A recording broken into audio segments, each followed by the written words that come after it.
with you. I've been so excited to have this conversation. Great to have you. Thanks for taking the time. I want to talk about a thing that I used to think was touchy-feely. And then actually you were one of the first guys that made me realize you could have all the tools, all the tactics, all the metrics. But if you don't have your mind right, none of it'll work. Right. And one of the things that I love about you is you've beaten into my mind that peak performance starts with mindset. Yes. And that is not actually a touchy-feely thing. But you've also hinted that in some ways, there's something that comes before mindset. And why is the order of that so important? This actually came because this is going to be my 49th year. I've traveled the earth at a really unique time. I've been in every single major country in the world. I have clients in every country in the world. So 193 countries, give you an idea. Wow. And so after a while, you recognize patterns. And one of the patterns that I began to recognize is what creates a breakthrough. Because I'm interested not in just managing something or making it better. I want to scale something. I want to see it grow. So, or a breakthrough in your personal life. Same thing. Somebody's going along and they try to change, don't follow through, try to change, don't follow through, beat themselves up. Like, what is the difference between the person who beat themselves up and the time when he or she finally broke through? And what I found is there's actually 3 elements to it.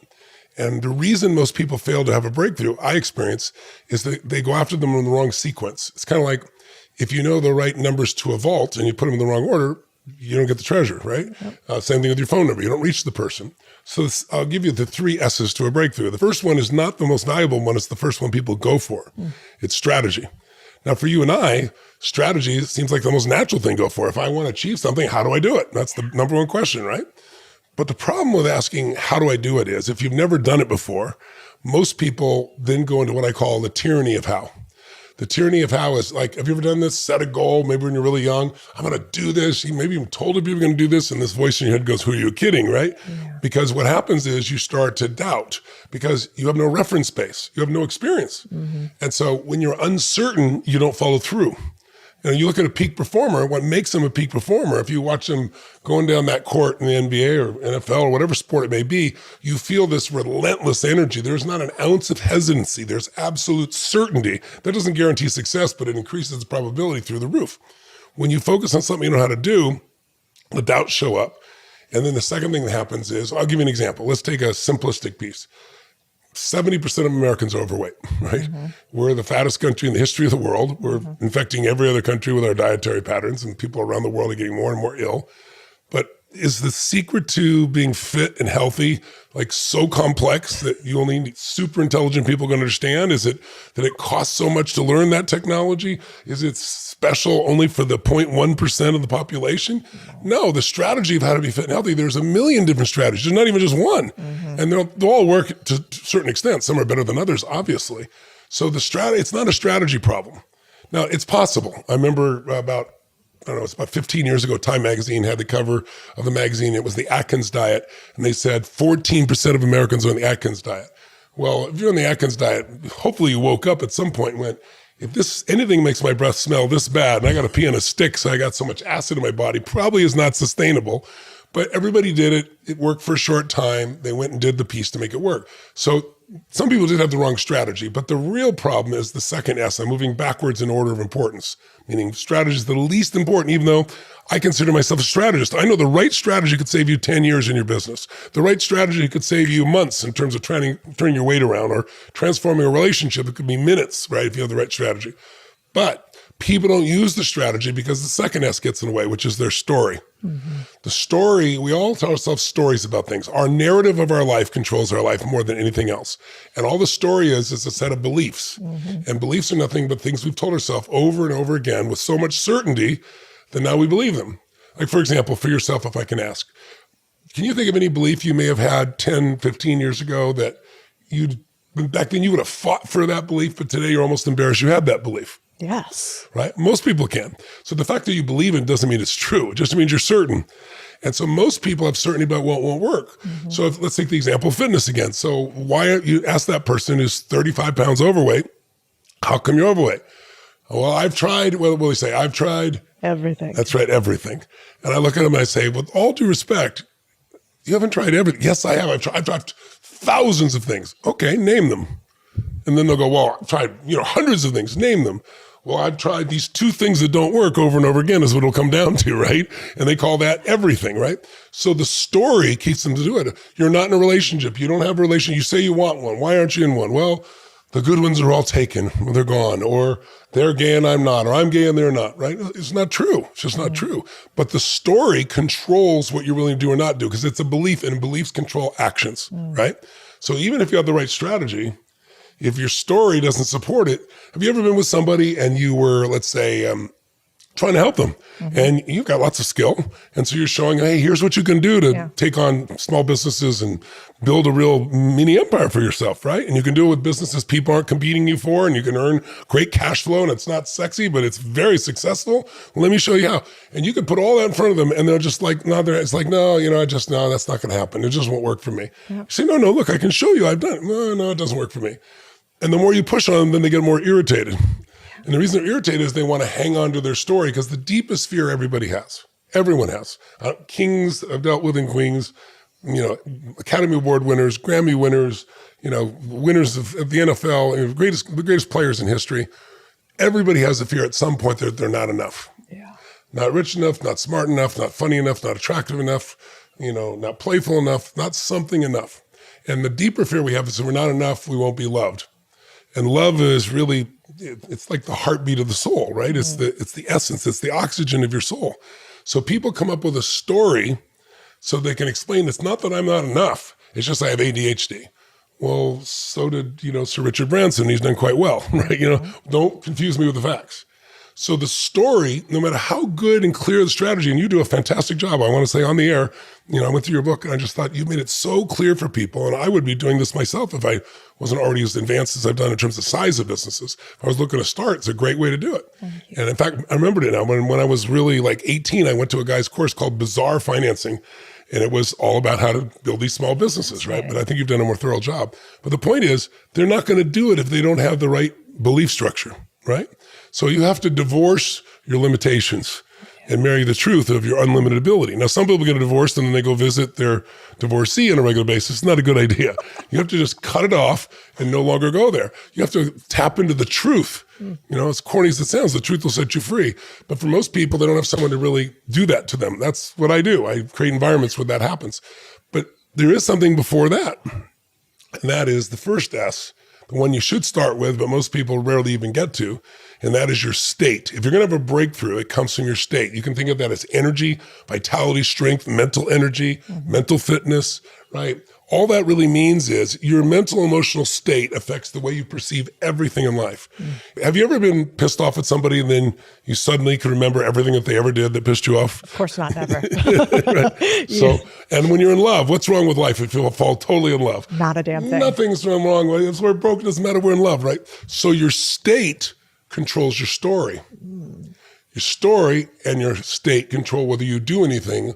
If no one showed you how to get the strategy, you'd figure out the strategy. You'd find the way, you'd make the way with the right state. So all the work I've done most of my life, I realized was start with a state. Because everywhere else you're starting, you're paying, you could teach them the best tools in the world. They won't follow through. If I start with a story, it's easy to shift their belief. And then I can teach them the tools. But if you don't do it in that order, people get very, very frustrated. If you do it in that order, it becomes very, very easy. Like, for example, think about this. Somebody says to you, okay, I know, I got to go on a diet. I got to exercise. I'm going to do it. I'm really going to do it. Is it going to happen? No. It's not going to happen in a million years because the state they're in. Most people are trying to get themselves to do something. And what they don't understand is what you do is based on your state.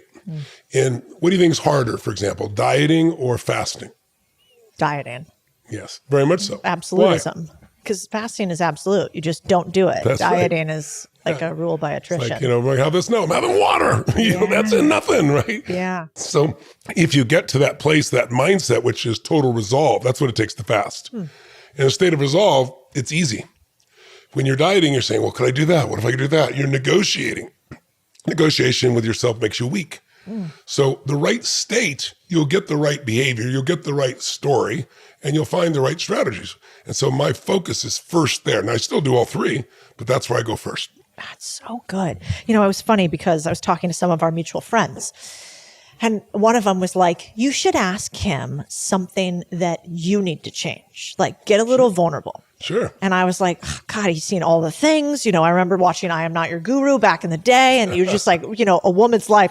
I don't know what sort of crazy Tony Robbins magic, but you just like magicked her.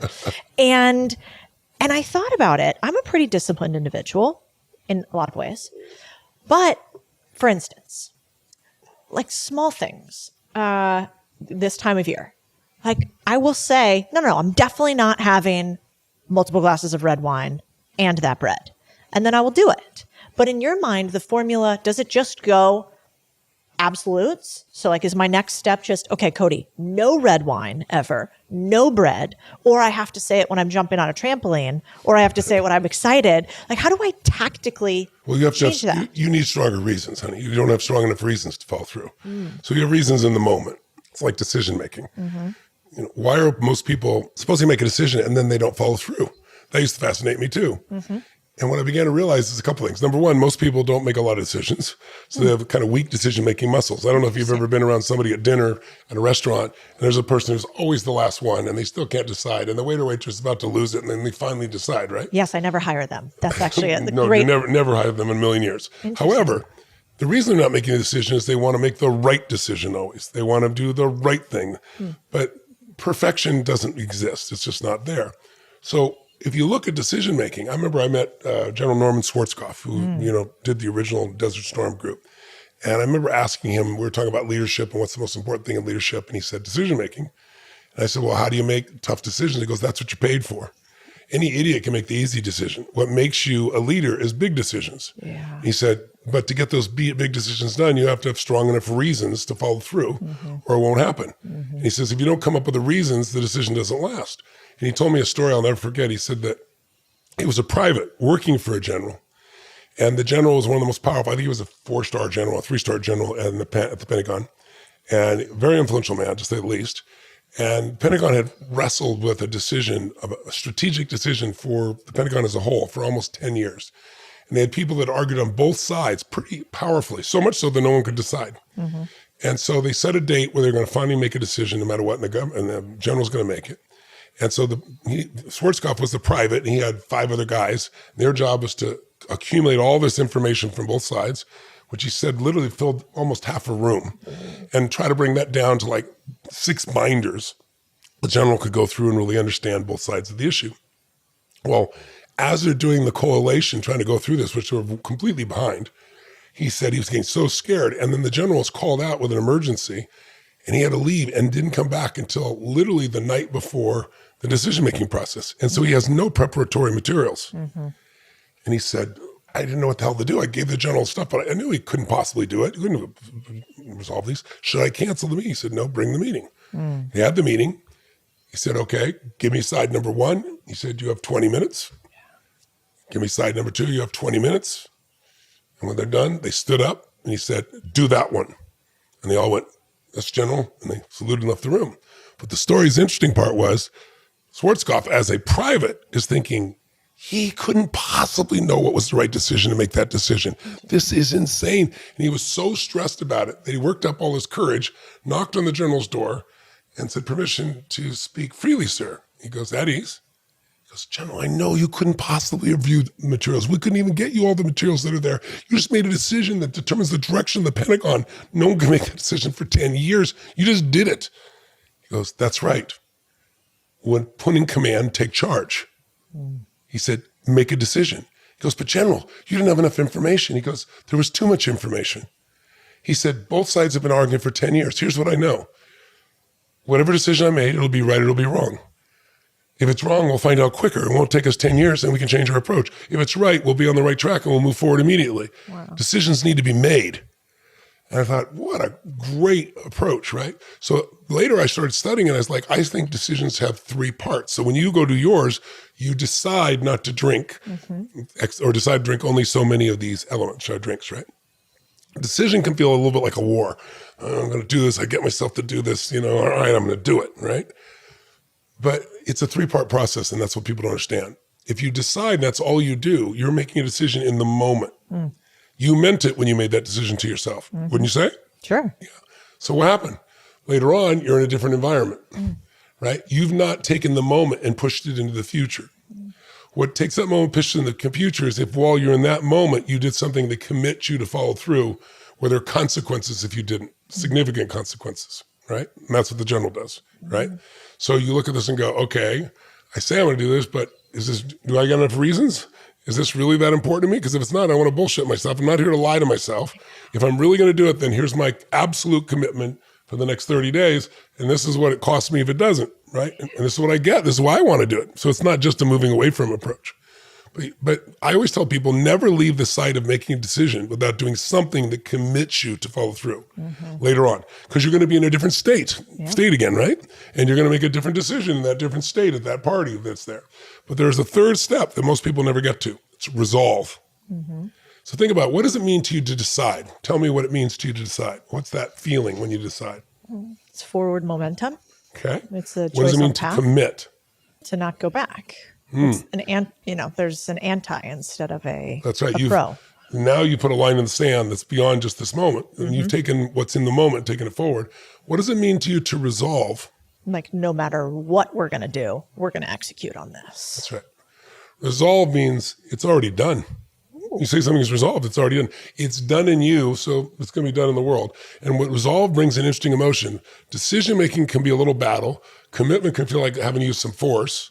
But resolve brings peace. And then it's like, even if things don't go the way I want, even if it changes here or there, I've resolved this is how it is. So I want you to think of a decision you've made that you did keep your word on.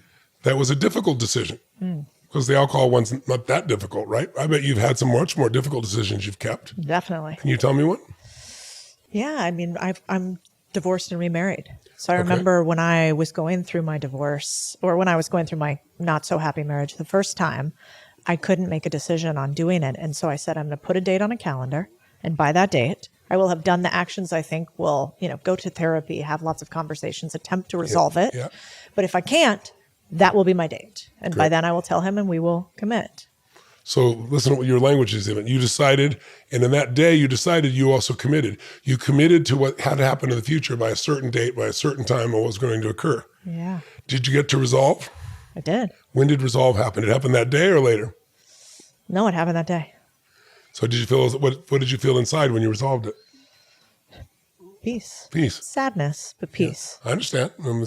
Ending something is always sad, but Yeah. one of the rules of life that most people are upset about that they don't take, it's a given in life, is everything ends, right? Everything changes. But my view is, and something new begins. Yeah. Right? It's like it's the call of adventure when, the hero's journey, it's there. So I think you either have to decide and commit, ideally resolve, or not kid yourself about it because it may not be that important to you. Yeah, that's a great It's point. like you might be doing, virtue signaling to yourself. It doesn't sound like you told anybody else, but that's people do that too. They don't just virtue signal stupidly on social media. They do it to themselves.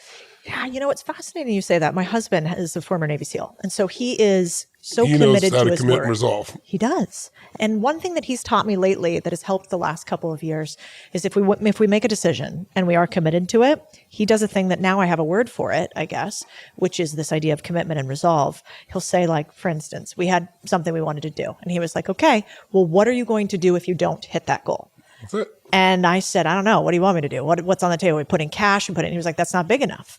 And he's like, it not only has to be cash, which would bother you, but something that would bother you so much that you're not going to execute. That's right. And so he's like, so if you don't execute on this, we're going to write a check. And on the check, you're going to put $10,000 and you're going to say, Democratic Socialist Party of America. And if you don't do this, I'm sending the check with your name on it and you're going to be on the donor list. And I was like, oh no, now I'm really in it and I have to commit to this. And so now I have a framework. But it's, what's fascinating about you is these little small things in life aren't so small. They accumulate to everything in life. It's this compounding effect. Decision-making, I think, is one of the top 5 skills in life. What are the other 4? I wouldn't lock them in. I'd say managing your state is one of the most important. I think how to build relationships is certainly one of the most important. Your capacity to create a vision for your life is extremely important. Moving from being a manager to a creator is extremely important. Most people are managing their lives. They're making a living. They're not designing their life. Or, even in business, part of what helps you grow in business is when you stop becoming a manager. Managers always want to know techniques. And by the way, I have plenty of techniques I've learned over the years, but I'm much more interested at this stage of my life in what is behind the technique that makes somebody follow through, right? Techniques are cute and they might work, but then eventually the technique becomes your new toy that will become your new limitation, right? So I think it's important to look for what's behind it all. If you shift what's behind it all, you shift everything, right? That's my focus. Do you ever not keep promises to yourself now? That's a great question. Yes, there's one that I've not kept to myself. To be honest, it's the only one I can think of. I don't know that I promised myself, honestly, that's the truth. And that is, I'd slow my schedule down. You're not keeping that. I know that for a fact. No, you can tell by my voice. No, I've not kept that promise. But honestly, it's like, like I get a phone call last night from a dear friend of mine, and he's got a friend that's suicidal in the middle of the night. And it's like, I get these calls every day. Somebody's got, cancer, somebody's got whatever. And I have such a database of businesses and relationships, in the health area and the relationship area, and the business area, and the finance area, and the emotional well-being area, that I find myself called. And so then I end up being up for 2.5 hours to help this stranger not do those things. And so, but what my wife and I are going to have a meeting this next week, and I'm going to have to take it from decide to commit to resolve, because I think I decided, but I didn't really commit and resolve because I'm so called. Yeah. That's the thing too. It's like people have different ways of motivating themselves. I've never been a motivator. I don't even like the term. Motivation is a good thing. It's like a warm bath or shower. You should probably have one every day, but it's not enough, right? You need strategy. You need follow through. But what I'm really interested in is like, what's deeper than that? What's the inner drive in that? And when I look around at what's happening in people's lives, and I say, what?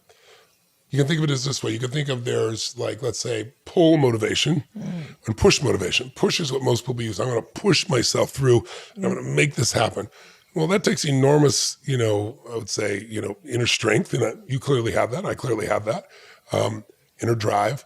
But everybody's only got so much of that, right?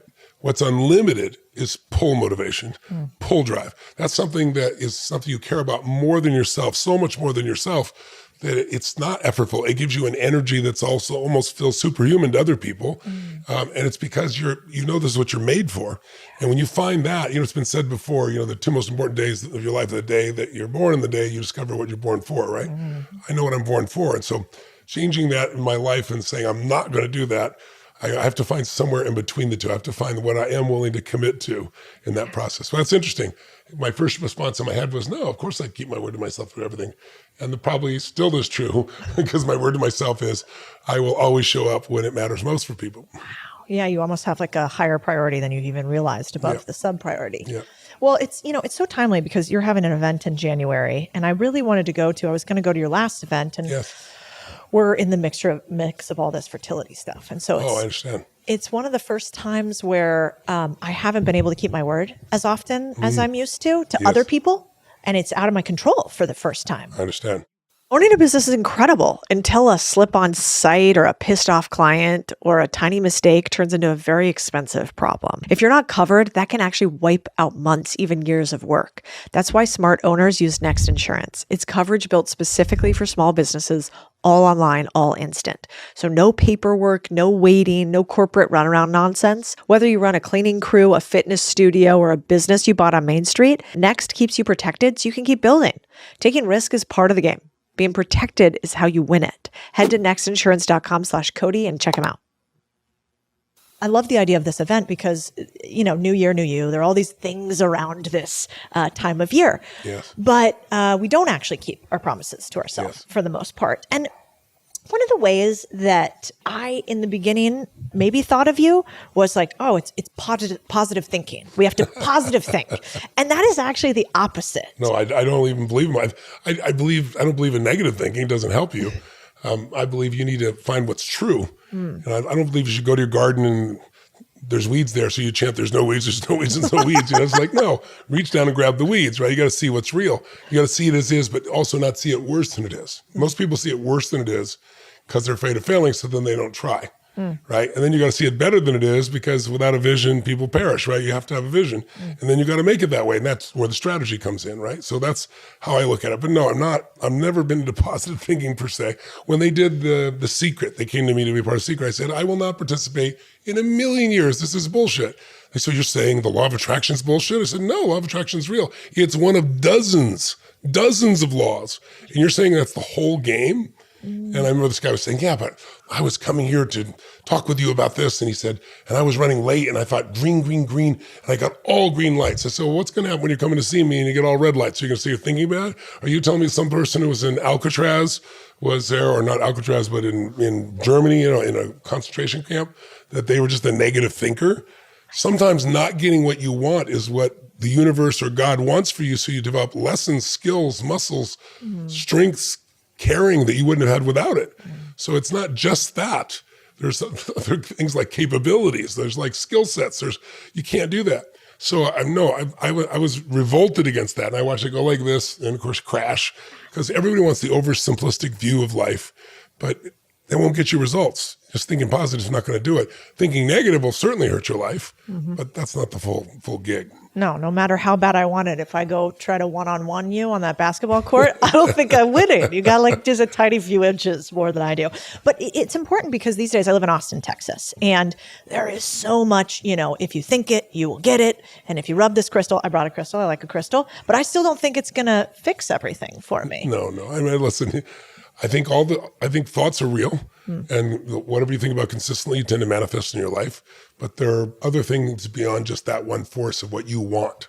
And to think otherwise is think you're the center of the universe, which is absurd to me, right? If that was true, why wouldn't we just get whatever we want immediately? Well, because you'd be spoiled rotten, you wouldn't care about anything or anyone. I mean, think about it. When you were born, what'd you have to do to be loved? Nothing. Scream, yell, go to the bathroom in your pants, throw up all over your mom or your dad. You're still loved, right? But there was a day when that stopped. And that's the day that fear entered your body. That's the day you try to figure out what to do. So because to survive, you need love. Love is where someone puts their needs aside for yours, right? And as humans, we're like different than other animals. Some animals, there's egg, you crack, and you never see your mother and father, but you have some competitive advantage. You have horns, you have teeth, you have camouflage, right? Our competitive advantage is love. And so our capacity to feel that caring allows us to connect, allows us to work with others, allows us to expand beyond what other people can possibly do. And so I look at it and say, okay, if this is our capacity, why is it that we have this unconditional love in the beginning and that everybody pursues it for the rest of their life and rarely feels it? Because if you're unconditional love forever, you'd never grow. You never bring anything to the world. It would all be about me, me, me. Just like ridiculous. So you have to grow up and realize life's not about you, it's about we. And that the more you contribute, the better. Business is a spiritual game. It's a perfect example. Every religion on earth has some version of love thy neighbor like thyself. Different versions of it, but a version of that principle within it, right? Karma, whatever you want to call it.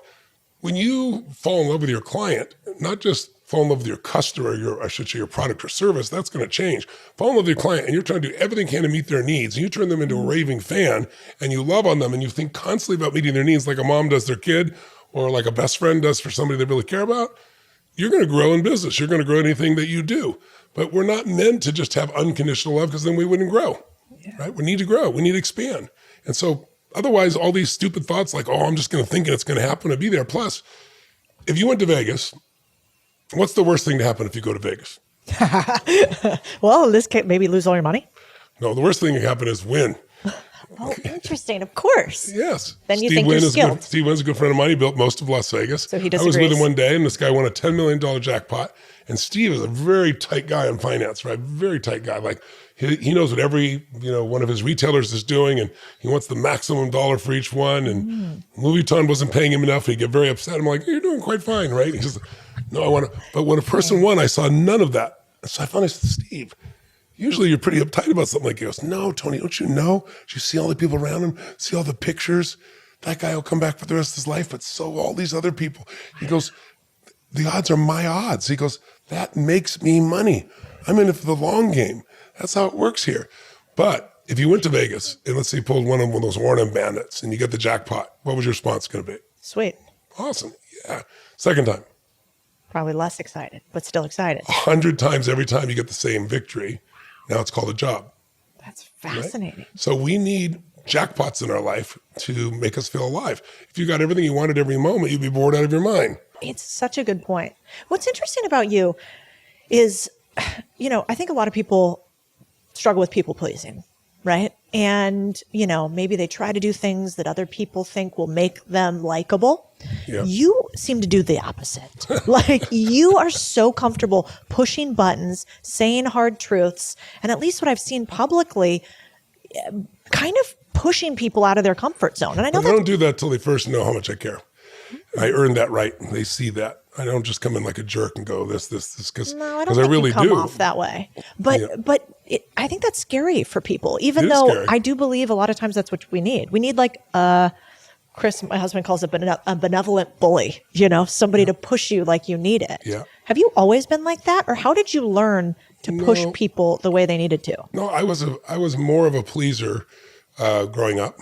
Everyone has a dominant force in their life. My mom was the dominant force. And she was, I had 4 different fathers, so she was the dominant force, as you might guess. She was quite a force of nature, got rid of them one after another. And I learned to please her, or was quite physical with her. And I was 5'1" in high school. And then even when I grew 10 inches in a year, I learned to bend my hair down so she could grab my hair and smack me against the wall. She was a beautiful woman. I don't want to give you the wrong impression. She was as loving as you could be, but she abused, alcohol and prescription drugs. And when you put those two together, you become a different personality. So I had to work out in my head, how do you deal with someone whose love you crave the most, who's trying to harm you, but loves you, And so rather than go through the whole victim bullshit, there's not any part of me that's ever been a victim. It's like, okay, she's wired with pain, and I got to figure out how to, basically I became a practical psychologist because of her. I had to figure out how to manage her states, her emotions, so I could protect my younger brother's 5 years younger, the younger sister 7 years younger. And I got really good at it, as I had to be. But then also with women in my life and relationship, in the beginning, I was all pleasing all the time, which is a woman I'm sure you know. It's probably why you married a Navy SEAL. Having a pleaser doesn't please a woman. No. Men are confused by that. They're like, she wants me to please him. Yeah, she wants to be pleased, but she doesn't want you to be a pleaser. What the F does that mean, right? So I learned that lesson. But even during that time, when I stood up to serve someone, I'm there to serve someone. Yeah. So if I will, at the end of an intervention, you saw, I'm not your guru. There was a moment there where I was working with a young woman who was part of this cult where they raped children and said it was for God. And, she was in such a horrible place. And so I did this work, and it's like, I feel like God comes through me in those moments. I'm not trying to be overly dramatic, but as you say, it looks like magic, and it's different every time. And so afterwards, this group pushed on the door. And I was like, after those things are done, very often I can't show any emotion then because I'm there with them. If I fully feel what they're feeling, I can't help them, but I am feeling it inside. I put it in a box. And then I go to the back room there, and then I just start bawling for what this woman has been through. I'm just even thinking now, it makes me emotional thinking about it. And the guys that were doing the show said, no, we had to have direct access. And they opened the doors, and you see me there crying. And, but it's because, this is what I'm made for. It's like, I hate suffering. I hate to see anyone suffer. And so I am unbelievably committed to end suffering any way I can. But I also know my own suffering will not help that person who's suffering. So I need a call to a higher part of them.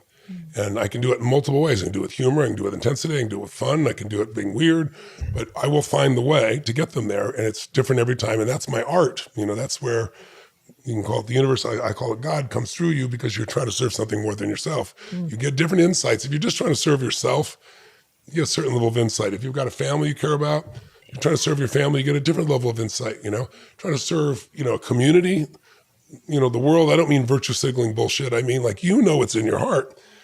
The level of insights that are given to me that I can't possibly know about a person while they're standing there.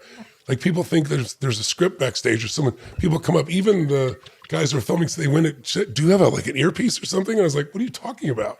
They came and literally checked to see if I had an earpiece. Like, how could you know that about her? And I was like, I just knew, I just knew immediately.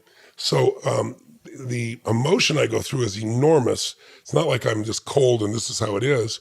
And usually by the end of it, the person feels very loved and very taken care of. And they have the breakthrough that they're looking for. But, I had this conversation with Oprah one day. Women are so abused by our society. When I say abused, I don't want to be derogatory, but, women are put in this image of who they're supposed to look like, be like, act like. And women to me are unbelievable. You're about to be a mom. There's another part of you that'll come alive when you're a mom. It's unbelievable what women do. How their kids don't know it and don't understand it is mind-boggling to me. But to be a mom and a business person and to be a lover and to be a husband or wife and all those things at one time, it takes just unbelievable energy, strength, and so forth. And when I see what happens with women generalizing about themselves, like I'm just a homemaker or something, makes me crazy. But the one thing women have, if a woman isn't super attractive, is they have support. Men don't have that. Men don't go share their feelings. We don't go talk about our relationships, right? I remember we were having a program in Mexico, and this woman was saying, you were with your friend and you know he got divorced and you don't know if he's dating. He says, we played golf. And she goes, and it didn't come up? He goes, how would it come up? And she was just like stunned because she thinks how a woman would think versus how a man's brain would think, right? And so I say this because I was telling Oprah, I said, one of the beautiful things about the sisterhood, if the woman's really attractive, sometimes there's backbiting and there's the opposite. There's not the support. There's just tremendous support. Women share their problems. Men don't share their problems. Men's job is to solve a problem. And then you get with a woman in your life and you want to solve it for them. In a man's world, the more you solve problems, the more you move up the hierarchy of being a man. In a woman's world, no, you share your problems so you can connect and feel for the person, right? And you want to stay with it and so forth. So what happens with that is it's actually good for a feeling of support, but it does not create breakthroughs. Because women will support other women in terrible beliefs, terrible states, they have a terrible relationship, and they talk to two other women who have a terrible relationship about what they should do in the relationship, and it's all him. It's no matter how thin you slice it, there's two sides. There's him and there's you, right? Yep. And so I was doing an event one time for 5,000 women in Radio Music Hall for Oprah. It was all women. I never heard that high a pitch of sounds in my entire life in one room. And she said, okay, well, I want you to do an intervention like this. I said, well, Oprah, interventions can take 15 minutes. They can take an hour. I go and tell, it can take 2 hours. She goes, well, we don't have that. I said, I know, and you're doing this program live. She goes, well, I think you could do it in the timeline. And I said, okay, but I said, I also have to be willing to do whatever it takes. She goes, of course. And I already had this conversation with her about, you can't support women just in their limitations. If you really care about them, you got to call truth 100%. With them. You can still be supportive. And so this woman stands up and she talks about how she's lost her business because of 9/11. And she's not been able to build it because of her husband and her kids. And she's 110 pounds overweight. And it's because they all demand something from her every moment. Now, I'm a lover of women. Like, I think women are, no man on this planet got here without a woman. I mean, through a woman who risked their life for you to be here. That's my core belief about women. I hold women like this. But this is bullshit, right? I got plenty of friends that had, in the building 9/11, their business didn't go under. So it's not 9/11 that did it, right? And your husband didn't make you 110 pounds overweight, nor did your children. And so everything she's saying is a lie. And the women around her are like, ooh. I'm surrounded by 5,000 women. I go, F it, I can't do this. I can't not do this. I said, now, what you just told me is total, absolute bullshit. And the whole room, it was like shock. And then there's sounds, and I'm like, I'm not being mean. But if you want transformation, if you want to change your life, you cannot do it by blaming everybody else for what you've done. 9/11 is a horrific thing. I'm sure it massively interrupted your business. But she wasn't even in the building. She wasn't even close to the building. I said, this is not why your business went under. You're making excuses. And I'm saying this because I care. Excuses will only hurt you. And right now, you don't have a relationship with your husband, clearly, by the way you're talking about. You don't even have a relationship with your kids. And that's another reason why you're probably 110 pounds overweight. You're bearing your emotion with food, right? And then all of a sudden, there started to be some sounds. And then Oprah says, and she's behind me about, like 50 yards. It's a giant building, right? She goes, but Tony, to be fair, and I snapped back and I looked at her like this. I'll never forget, because I was in state. When I'm in state, you don't break my state, right? And she goes, oh, I'm doing that thing, aren't I? And I said, yes, you're doing that thing, right? So I had to go to a break, and I just kept working with her. By the time I was done, I brought her back and got in a great place. And a year later, she was on Dr. Oz. She lost 115 pounds. She had a relationship back. She'd restarted a new business, right? So sometimes you got to do what's uncomfortable. And so, yes, I'm willing to do that to have someone's life change, because otherwise you're just making yourself feel good. I can make myself feel good and her feel good and go, gosh, that's so horrible. I understand, and all those things. But F that. If you stood up, my belief is if you stand up in my room, something's caused you to stand up. Some part of you wants transformation, or you wouldn't be in my presence. And it's going to happen. God, so true. I think that's one of the saddest things about what happened with sort of the PC-ness of society today, is that so many people feel like they can't say the thing that might actually help because it might hurt somebody's feelings. Where did we get up this thing that you're not supposed to offend anybody? Here's a question for you. Can people be offended by anything if they want to be? Yes, but I don't think that should change what I do because of it. No, but I'm just saying, but so anyone you can, who said, where do we come up with this new magical rule? You're not supposed to offend anybody. If you're not going to offend anybody, you're not going to have any impact. I think it was it Emerson who said, be nothing, do nothing, say nothing, and create nothing. That's how you can be sure you're never attacked, right? I'm not willing to do that. I've got a purpose. And of course, some people are not going to understand it, but people in my seminars do. That's why they're still there 12 hours later. When they wouldn't sit for a 3-hour movie, they won't get up to go to the bathroom because they're watching real life as it's happening. It's more dramatic than anything you could write in a script because it's real. Because even today, reality television is bullshit. It's made up, right? People know it's fake. You feel when something's real. And when something's real, you can relate to it. And it calls to some part of you to be more real. And when we're vulnerable and we're real, we can change anything. But when we try to soften it, use all the language, pretty good, it's okay, all that kind of stuff. Those softeners keep you from getting to the place where you could actually have a transformation. It's so true. Yeah, I got in trouble on the internet a few weeks ago because I said, I don't think you should cry in business meetings just because you can't express yourself fully. Like I think if you need to self-regulate, like you could step out, whatever, but I don't think that you should have a belief that it will help you and it is totally fine if you cry in business meetings. That is just not our society. There's no crying in baseball. Yeah, there's just not. And it's happened to me a few times. And whatever. If you cry, I'm not going to do you. I don't think it's going to help your career. But you didn't tell them they couldn't cry, right? You just said that I don't think it'll help you. Exactly. Yeah. And so you got a tag for that, of course. Of course. Yeah. Okay, I want to play like a couple little games. One is I hear that you like this pattern interrupt exercise. And this gives me anxiety to even ask you these questions. But like the idea is we give you a series of negative patterns and then you say how you would break free from them. And what I find fascinating about you is like you kind of just in the moment already know the thing to say. I adapt it to the person.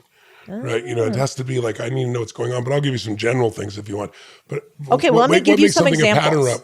What would be a pattern up for you versus me versus another person is different based on your model of the world, right? Interesting. So it's like, what based on what you believe, and I figure that out very quickly when I'm doing an intervention with someone. And so I'll figure out what it is. If I know, for example, you value significance the most, then I might show you how by doing whatever it's costing you the significance, and I'll have leverage there. If you're driven by love, then I will use love as the metaphor. If you're driven by certainty, then I'll show you how it'll take away your certainty if you keep doing this, right? So I'm looking for leverage. It's not just breaking a pattern. That's like a stupid technique, that won't last. It has to be tied to something there's an inner drive about. So we all have 6 needs, human needs. Certainty, everybody has it. It's a survival need because certainty you can be comfortable, because if you're not comfortable, if you're in pain regularly, regular pain means damage, regular damage equals death. So it's the base need for human beings. But if you're certain all the time, you're bored silly, so you need uncertainty, right? You need variety, you need surprise. We need significance. Our culture way overvalues significance today because of social media. That's like people, put on filters and pretend they're different than they are. One of my buddies has his own gym, and he told me this the other day. I couldn't even believe it. He said, on a daily basis, women and sometimes men come in who are, influencers because he's got a great gym. They lay out all the equipment, they take all these pictures, and they leave. They don't work out a single ounce. When you're 27 to 32, you have to be an idiot to not be fit, right? I mean, it's like decent genetics and you can be fit, right? So, but they're making money off of it. They don't do anything. It's just about looking good, right? And then using their looking good to try to make money. So, I mean, that's going to wear off for them, unfortunately, at some stage in their life, right? So it's like significance is overvalued. The need for connection and love is the deepest need that people have. But most people want certain love. And so they try to control the love and kills it. Or they want significant love. Like it's got to be the most significant thing. And then they start to promote who they are more than they are because they think that's what's necessary and they're not truthful, right? And then we need to grow, we need to contribute. Those are the spiritual needs. If you don't grow, your relationship's not growing. If your business is not growing, it's dying. That's the law of life. Everything grows or dies. But also when you grow, then you have something to give. What makes people have a meaningful life is to feel like there's something beyond yourself. Because meeting your own basic needs, any idiot can do. You can lie to yourself and do that. You can work just 12-hour days and do that. There's a million ways you can meet those basic needs of certainty and uncertainty and significance and connection, at least, not so much love.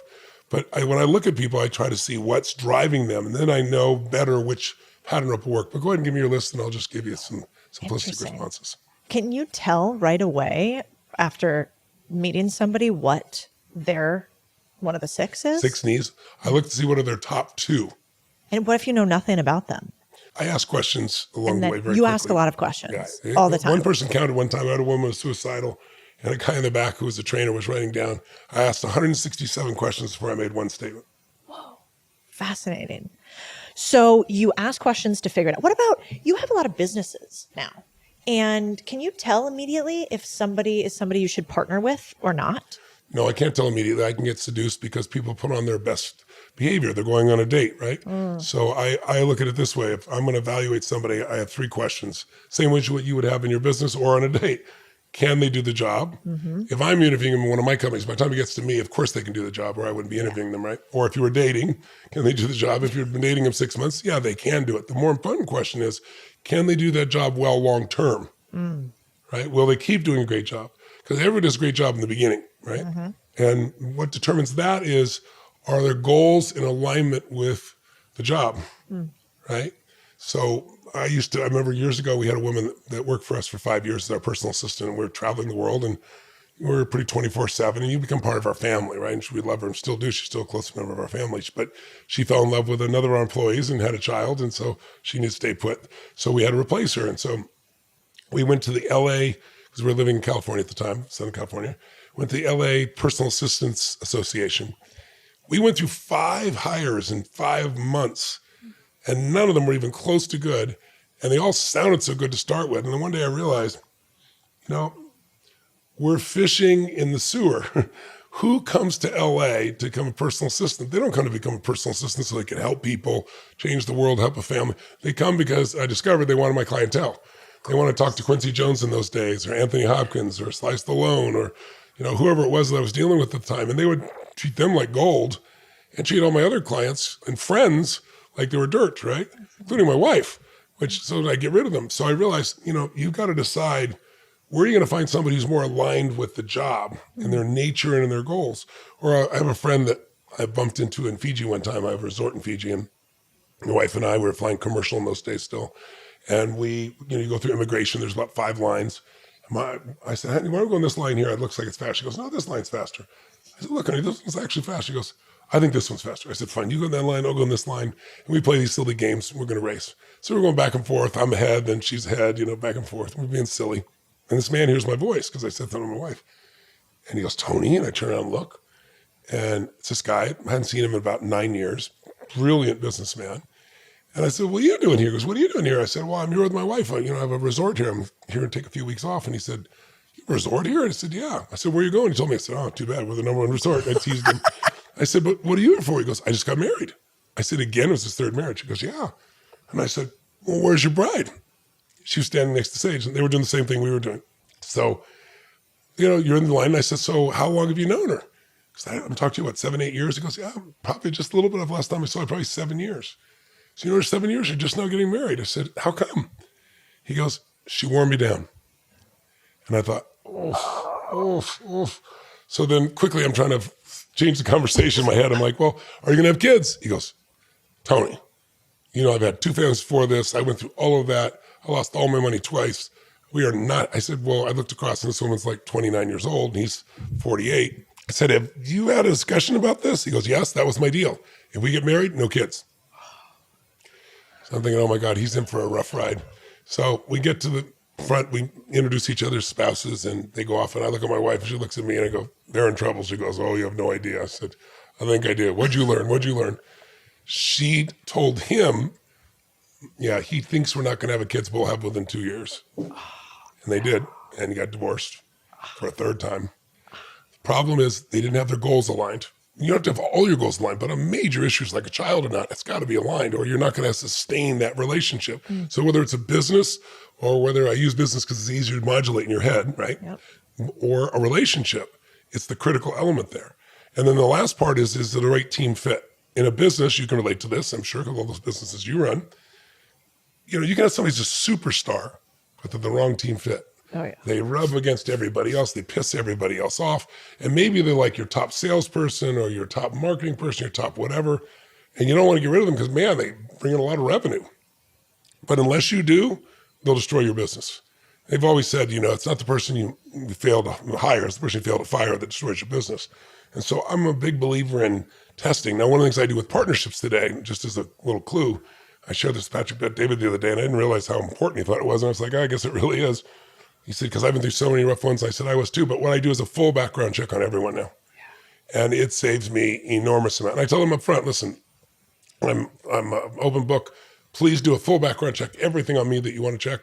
But I don't go into any partnerships without a full background check. It's not out of disrespect. It's out of respect so that we know. And if there's anything that you want to share with us or anything comes up that you think is inappropriate, you can share it with me. I'll give you the report and so forth. Well, the panic you see in some people's eyes, then the tightening in some people, and then the people like, no, it's totally fine. And then you get the report and then they never call you back.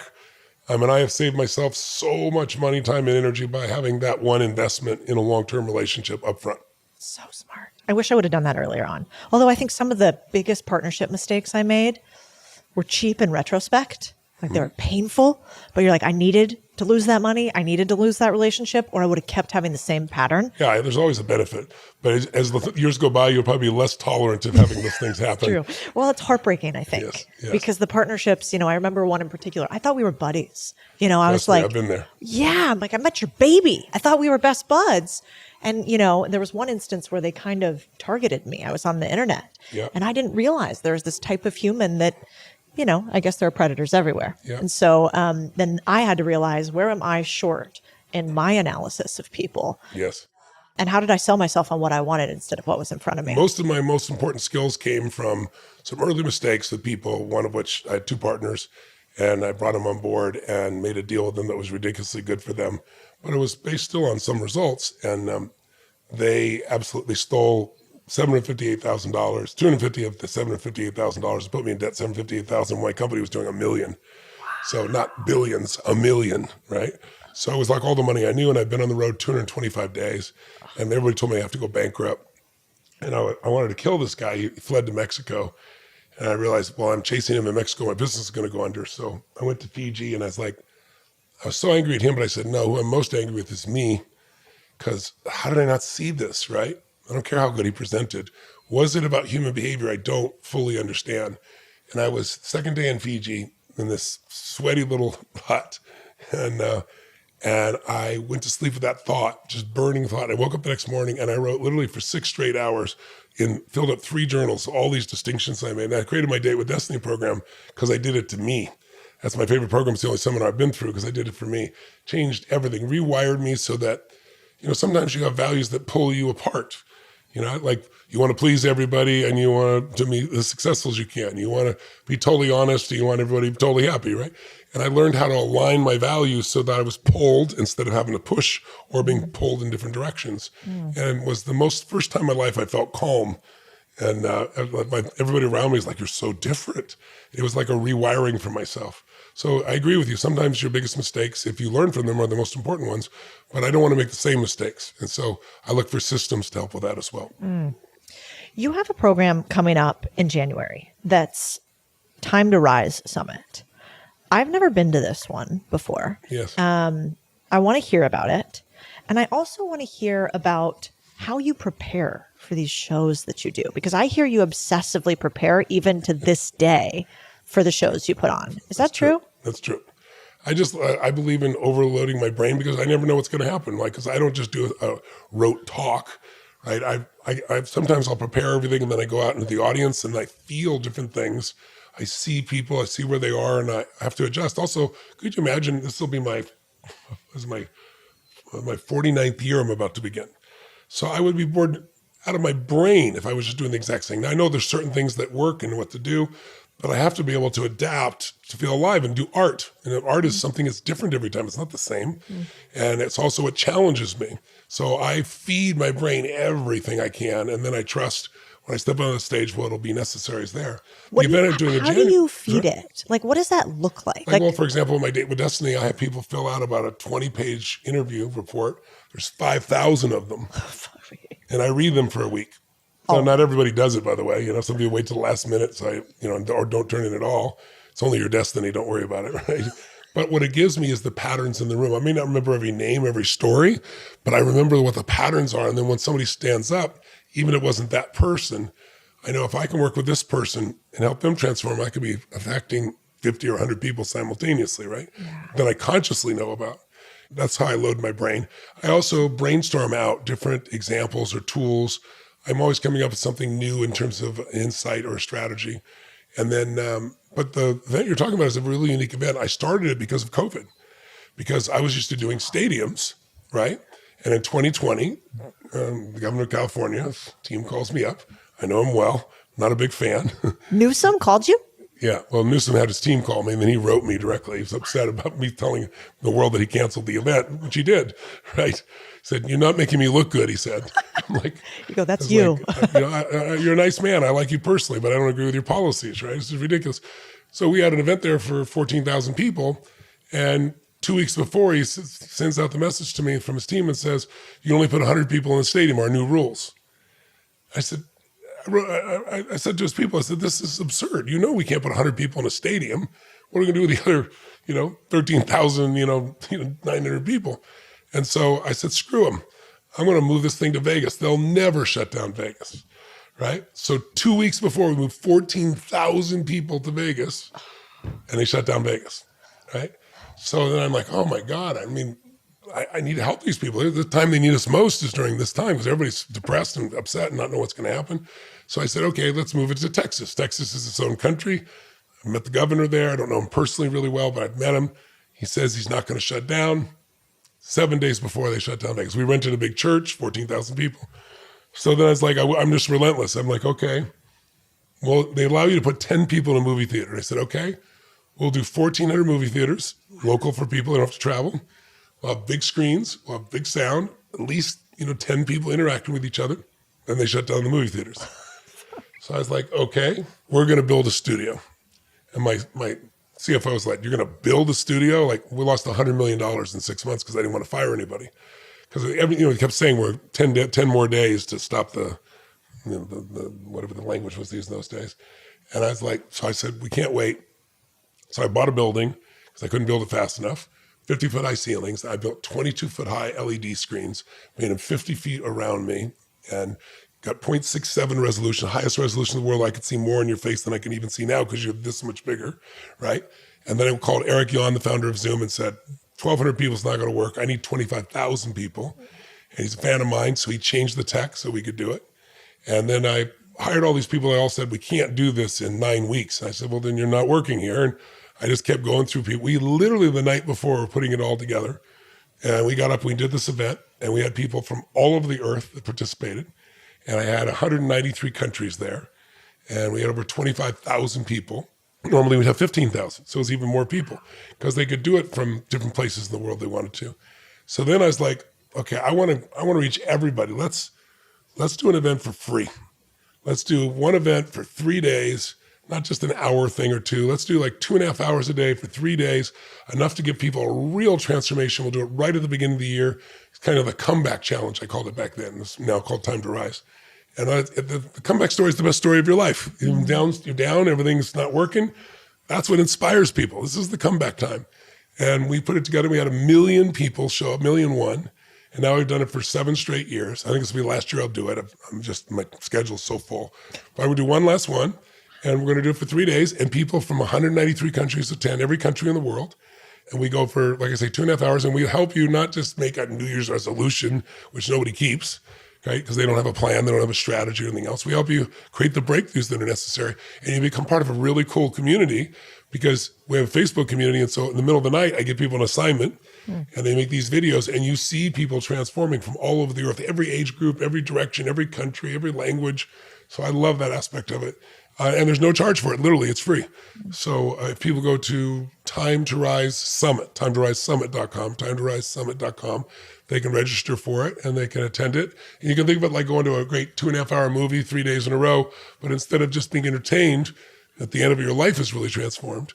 And then, we've done so much value for people, then some people decide they want to do other things with us, which is wonderful, but there's no requirement in any way, shape, or form. And it's been my way to give back. It was desperately needed during COVID. And then we just, kept the momentum for it for now.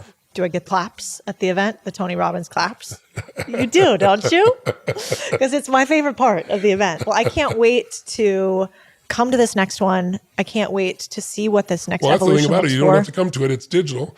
So you can do it from my you can couch. you can do it from your couch. You can do it from your office. And we start here at 10 in the morning. It's midnight in what do you call it? Sydney, Australia, for example. And they go each day all the way through it as well till 3 or 4 in the morning. So you'll be joined by people all over the earth, and you'll have a cool community of people that all have something in common. They want more. They're not willing to settle. Yeah. If you want more for your life, if you want it's time to rise and take more out of your life, you don't want to have next year be the same as last year, then you need some tools, you need some inspiration, you need some community, and you need some days where it's actually going to happen.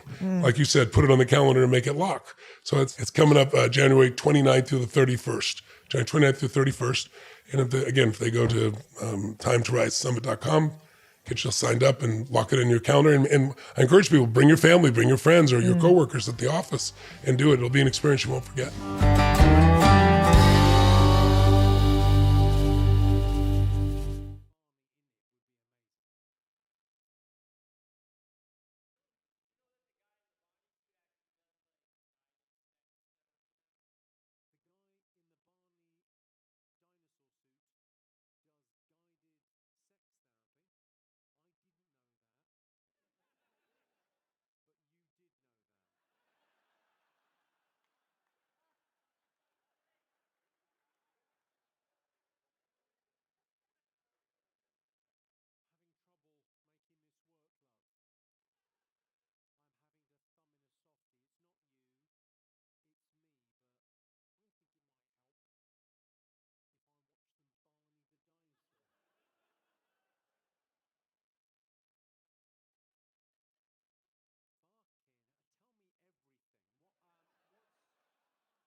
One year I made $250,000. The next year I made $6,000. We got sued 78 times. Going way back when you were 26, making a couple $100,000 a year, flash forward a year, bankrupt. I got my degree in real estate, and I sold my first house 3 weeks after I turned 18 years old. But I was good at it. I hustled, started from nothing. We ended up with about a little over $1 million net worth, making a couple hundred a year. But I'd borrowed too much money, and I had a lot of short-term notes. The bank got sold to another bank, and a guy in another city looked down and said, there's a kid, 24 years old, owes us $1 million.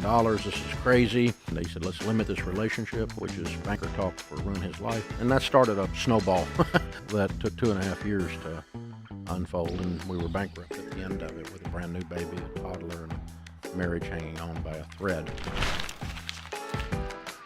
Hello, I'm Codie Sanchez. Welcome back to the Big Deal podcast. Today you are in for a treat.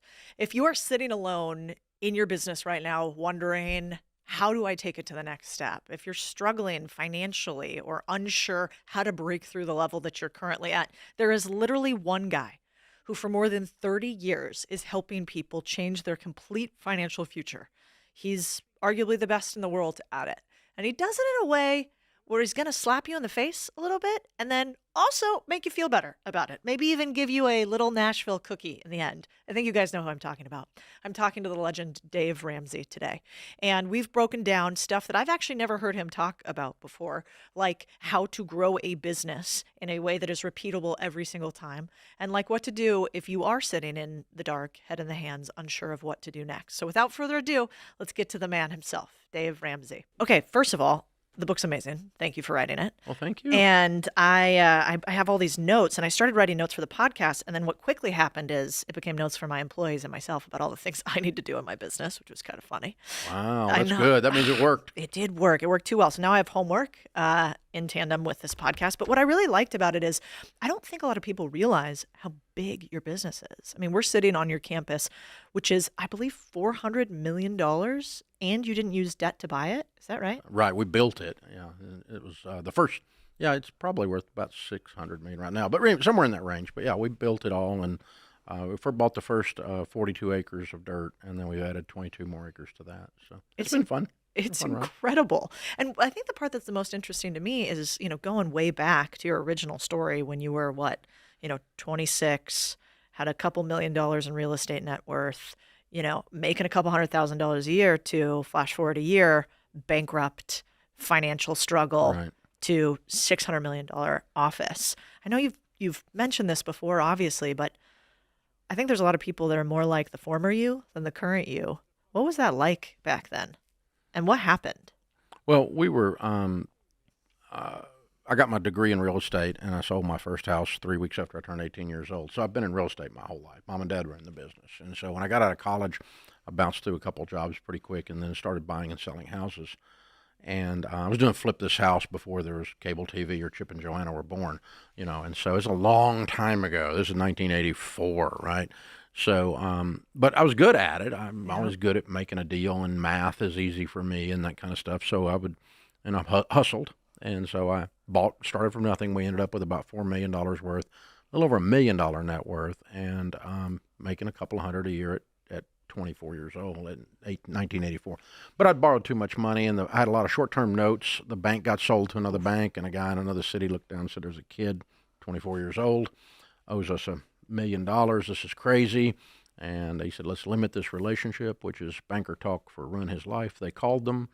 And that started a snowball, a bad snowball that took 2.5 years to unfold, and we were bankrupt at the end of it with a brand new baby, a toddler, and a marriage hanging on by a thread. So it's like my old pastor used to say, a man with an experience is not at the mercy of a man with an opinion. I've been there, done that, and I don't care what TikTok says.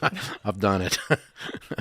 Well, it always makes me chuckle. I remember showing a video to one of my execs, and it was a man on a yacht talking about personal finance. The comments were like, "How could this guy? This is a scam, whatever." And it's Ray Dalio.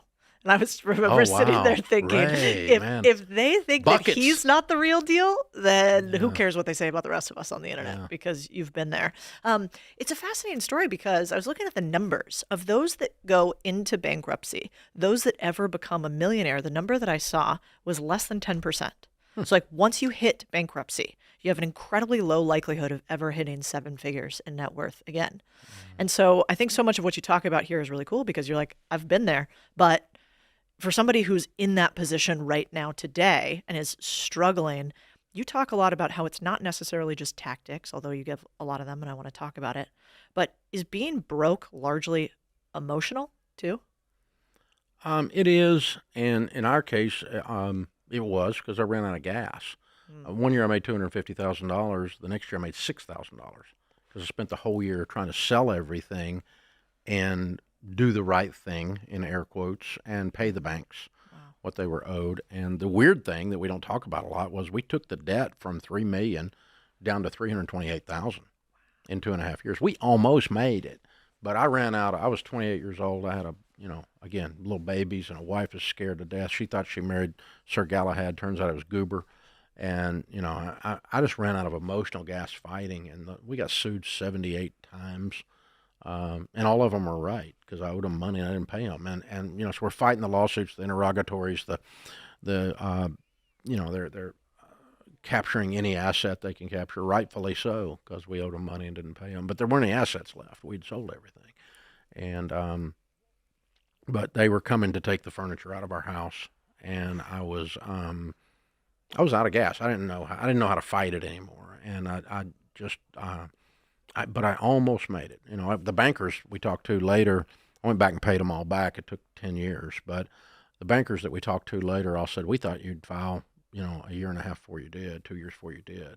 Most people would have, but most people do. But you know, it was the worst thing that ever happened to me and the best thing that ever happened to me, because it's not how I wanted anyone else to have to learn something, but the lesson is thorough. Yeah. Yeah. Do you think that other people can learn through that experience? Sure. Or do some people just have to go through it? Yeah, you don't have to go through drug addiction to know it's bad. You don't have to go say, you know, cocaine kills people. I know that, and I've never done cocaine, so I don't have to go there. And you don't have to go deeply in debt and lose everything to figure out that debt will choke you to death.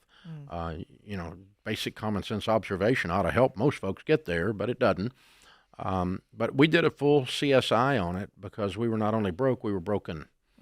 So any illusions I had to my academic prowess or intelligence or whatever I thought I was, obviously I wasn't. And so I got the opportunity to start from emotional and spiritual ground zero as well as financial. And when you look at that, you go, okay, what really happened here?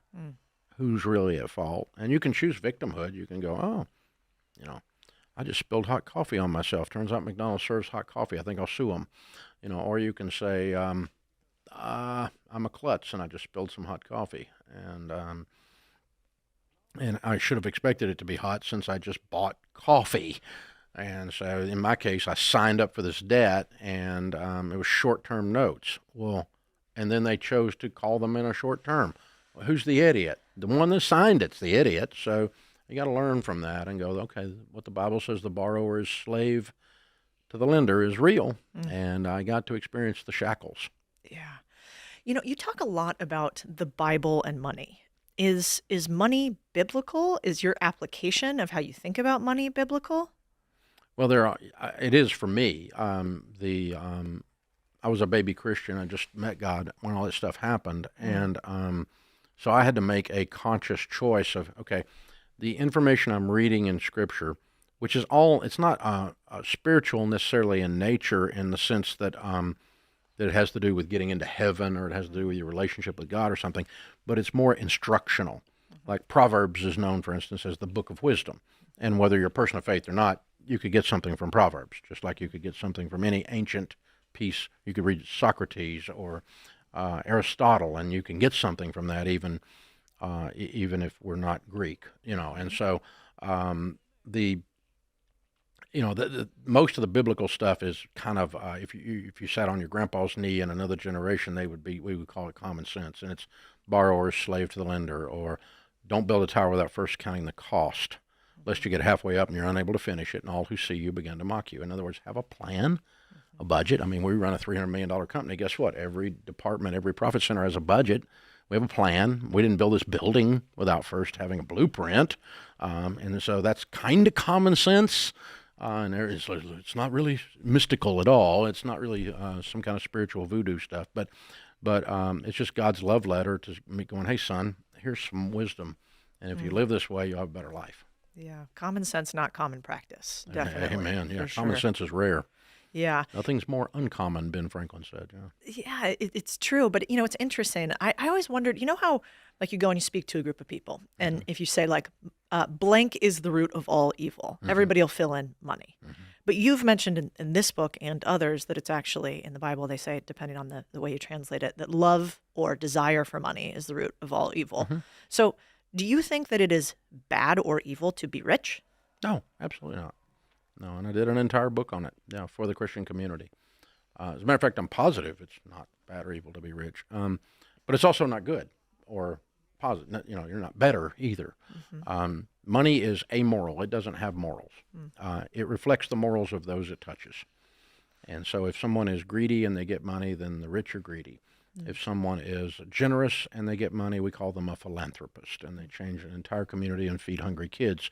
No one talks about them when they're mad and being envious or jealous. But the vast majority, and I've studied the wealthy and been among the wealthy just about my whole life, and the vast majority of wealthy people are unbelievably other-centered and generous human beings. There are some jerks. I've met the jerks too. But among poor people, there are jerks. And so it turns out it's not really the money. The money just reveals the character qualities or lack thereof of the person it touches. And so no, wealth is not evil in and of itself. The pursuit of it to the degree it negatively affects everything else, sure. That'd be idol worship if you were a Christian, or if you aren't, it would just be dumb, And so, you give up your family in order to, have an IPO. Well, that's short-sighted and not fulfilling. No one's 78 years old on their deathbed, 88 years old on their deathbed, and says, "Gosh, I wish I'd done another IPO. Where's my grandbabies?" Yeah. So why do you think we are programmed to think that money is bad? So many of us, I think, are programmed that way. Where did that come from? It's come from some toxic teaching in the spiritual world. Sometimes some churches have twisted some of these scriptures, and usually they do it in a demographic area where they're ministering to poor people, and then so they run the rich down. I was having dinner with some folks in Australia a couple of years ago, Australians, and we were talking about this, and they said the Australians have quoted Aristotle. They call it tall poppy syndrome. As soon as one poppy sticks its head up above the others, it must be cut. And so we want to tear down those that are ahead of us. That's just jealousy and envy, which the Catholics would call that one of the 7 deadly sins. And so, it comes from, negative human nature, and that we don't want other people to win. But again, oddly enough, those are usually poor people, poor in spirit, not necessarily poor in wallet, but they're usually people who have not attained something. Most successful people, they want to help others. Yep. They reach out and you're just starting in a business that I'm already in. I'll show you how, or I'll spend time with you. And you can't mentor everybody that has to be mentored. I don't mean that, but I have to, say, no, young man, I can't run a business here. I can't do that full time. But I'll help anybody I can across the podcast world, or the publishing world, the speaking world. I have talk radio back in the day. All those guys are old guys are friends of mine. And so we've been friendly competitors. Yeah. And most successful people do lift people up. It's usually people that aren't successful that want to pull people down. Do you think it's too crazy to think that part of the reason why we think money is evil, because when you don't have money, you're actually a lot easier to control? Like, my belief is also, if we keep having like centralization of power throughout all societies, right, until eventually it reverts to the mean. But then if you have a populace that has a bunch of money, which is really just optionality, freedom, pushback, then they're harder to control. And so it seems like over time they kind of want the few to have it, because then you can control the few easier because they have a lot to lose. But the many, they don't want them to have the pushback. Does that seem too conspiracy theorist? Yeah, no, that's good. I mean, there's an influence in some of the anarchist movements of the Communist Manifesto, and that's really what that comes down to, is this, if you read and understand and grasp Marx, that's really, you just described it. It's which is odd, because the very propaganda piece of communism is there for the working man, which is absolute hogwash. Yeah, it doesn't work out. And just all you got to do is visit operating communist countries today, and I have, and you have too probably, and it's not working out. It's not working. And the weird thing, in America today, we're the opposite of that. We're very hard to control because of ease of access into almost any industry. And we're talking about business and starting a business, running a business. It's the easiest it's ever been in America right now to start and run something, because you could instantaneously turn on these things and be anywhere, anytime, accessible, on video, on audio. You can set up a digital store in 20 minutes now. Yep. And all of a sudden you're in business. And in the old days, you used to have to, haul stuff in a covered wagon, put some boards up, and build a country store. And it was a lot of process and a lot of risk. And we can launch stuff and iterate it so fast right now. Those of us that are already here and those that want to be here, meaning in business, it's a wonderful time for the little man can't get ahead. Oh, more than at any time in history right now, the little man can get ahead. I agree. And also, one of the reasons I really liked the book is there are a couple things in there that I think are true overall, which is you had a line that was, organizations are never limited by their opportunity, they're limited by their leader, which I have found to be incredibly true in any business that I've ever run. What do you mean by that? And how does making yourself better make you more money in business? Well, John Maxwell, my friend, has written a bazillion books on leadership, and he and I speak often together. And he says in his best-selling book, The 21 Irrefutable Laws of Leadership, the third law of leadership is the law of the lid, meaning I'm the lid on my organization. When I started this, I was 30 years old, 2.5 years out of bankruptcy, healing psychology. I had PTSD, and I didn't even know what it was. Healing spiritually, healing in my marriage and my relationships, healing in my finances from that tsunami that took me out in my late 20s. That's the guy that started this place. He could not have run this place today. He didn't have the skills.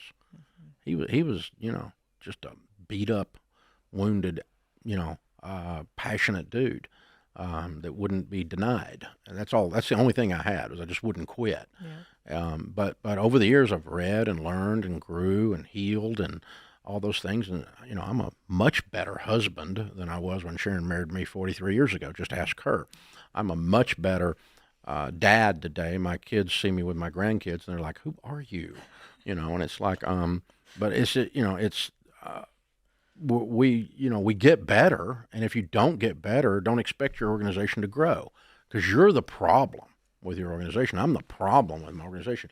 That's the bad news. The good news is I'm the solution. And so I can read a book, listen to a podcast, go to an event, put some more inputs in, remove some of the lies that I believed about life and about business, put in the real stuff from the people that have really done it, not just ones who have a theory. And then all of a sudden I'm a better leader. And now my organization can grow a little more. And so, I dropped in the other day. We've got 450 some odd folks just on our digital team. And, software engineers, platform engineers, and, we're building, constantly iterating and writing and launching, the Every Dollar app and all the other things we do around here that are digital, which is almost everything in the building. And I'm not a digital generation. I'm a boomer. So I drop in with all these brilliant kids that work for me, and I'm sitting in a room, and they might as well have been speaking German. I have no idea what they're saying. And I had to raise my hand after a minute. I went, hey, guys, I can't add value to this room right now because I don't even know what you guys are saying. Would y'all tell me what you just talked about for the last 10 minutes in English so I can understand without dropping all the acronyms? And once they explained to me, I understood the concepts, but they were just using a completely different vernacular. And unless I get better, and I'm not the only bottleneck in the place, but unless the leadership team here does that and understands the business that we're in, is working with and for people that have grown up with a magic wand in their hand, which I didn't. I had a rotary dial phone on the wall when I was a kid, and so I'm old, but that I got to be relevant or I can't run the business. Yeah. It's so true. Well, and one of the other things I loved that you talk about is that, speaking of your employees, that you never want an employee again, that you've had them before, you never want an employee again, but you have 1,100 team members here. What's the difference between the two? And how do you decide if somebody's an employee or a team member? Well, I think we've all had, if you've ever hired someone, or if you've ever worked anywhere for that matter, you've observed people that were what I call employees. They come late, leave early, steal while they're there, and check Facebook all day. And so not much work, right? And so no productivity, don't care. They're there for what they can take rather than what they can add. And so around our organization, we're a team. We add value. Everybody here adds value. And and if you don't add value, what are you doing here? Why am I paying you? I need to get an ROI on this. And it's not because I'm a jerk. It's just because if I don't get an ROI on you, I can't pay the other guy. Yep. So we want to make enough revenue. We can't pay payroll. Hello. So we want team members. We want people who treat the place like they own it. And when we have an argument, and we have a lot of arguments around here every day, they're wonderful arguments. We have an argument about which play to call to win the Super Bowl, which play to call to get the ball in the end zone. We're not arguing about, some irrelevant thing or some political internal thing, like trying to, we're not sitting around talking about somebody. We're just getting stuff done. It's very utilitarian. And so if you don't want to get stuff done, you don't fit in at Ramsey. I mean, we get stuff done. And you're working with people that are smart, the smartest people you've ever worked with in your life, but they care deeply. That's the difference. You can hire smart people that don't give a crap, and they're useless. They're there, again, for who they can impress with their brilliance rather than let's get something done. Because the people outside these walls is why this place exists, not for the people inside these walls. Yeah. We got to love our customer by serving them and bringing them something that helps them change their life. And if you're not doing that here, you're really not a part of this team. And so we don't need employees. If somebody's mailing it in, wants a job, and I've got these many degrees. I had one guy more degrees than a thermometer. He's like, tell me how he was worth. And I said, dude, here this is a small business. Your raise is effective when you are. It's not when you get another degree. I couldn't care less about your certification except it gives you the ability to get something done. And that's all it's good for. And so I don't care about your experience. I don't care what happened at the other place you used to work, except to the extent it helps you get something done here for the good of our customers. And that's who we serve. And if you can't get on board with that, get your butt out of here. Don't let the door hit you in the butt. Yeah, I loved when you said that profit is the reward for serving the customers that you have. Yeah. And man, it's so true. So many people, I think, don't charge their worth, don't get comfortable with profits, don't want to talk about how much revenue they make. But it's so true. If you're not making any money, it's because you're not really helping anybody. The bigger problems you solve, the more money you make. Exactly. And the more scale you do it. If I print one little book for $2.50 and I sell it for $10, I help one person. And nobody's mad about that. Yep. But if I sell, 10 or 15 million of those and I get, 10 or 15 million dollars of that profit, then somebody gets upset. But I help 10 or 15 million people. So, that's how this works. And my friend Rabbi Lapin says that if you help people, they will give you certificates of appreciation with presidents' faces on them.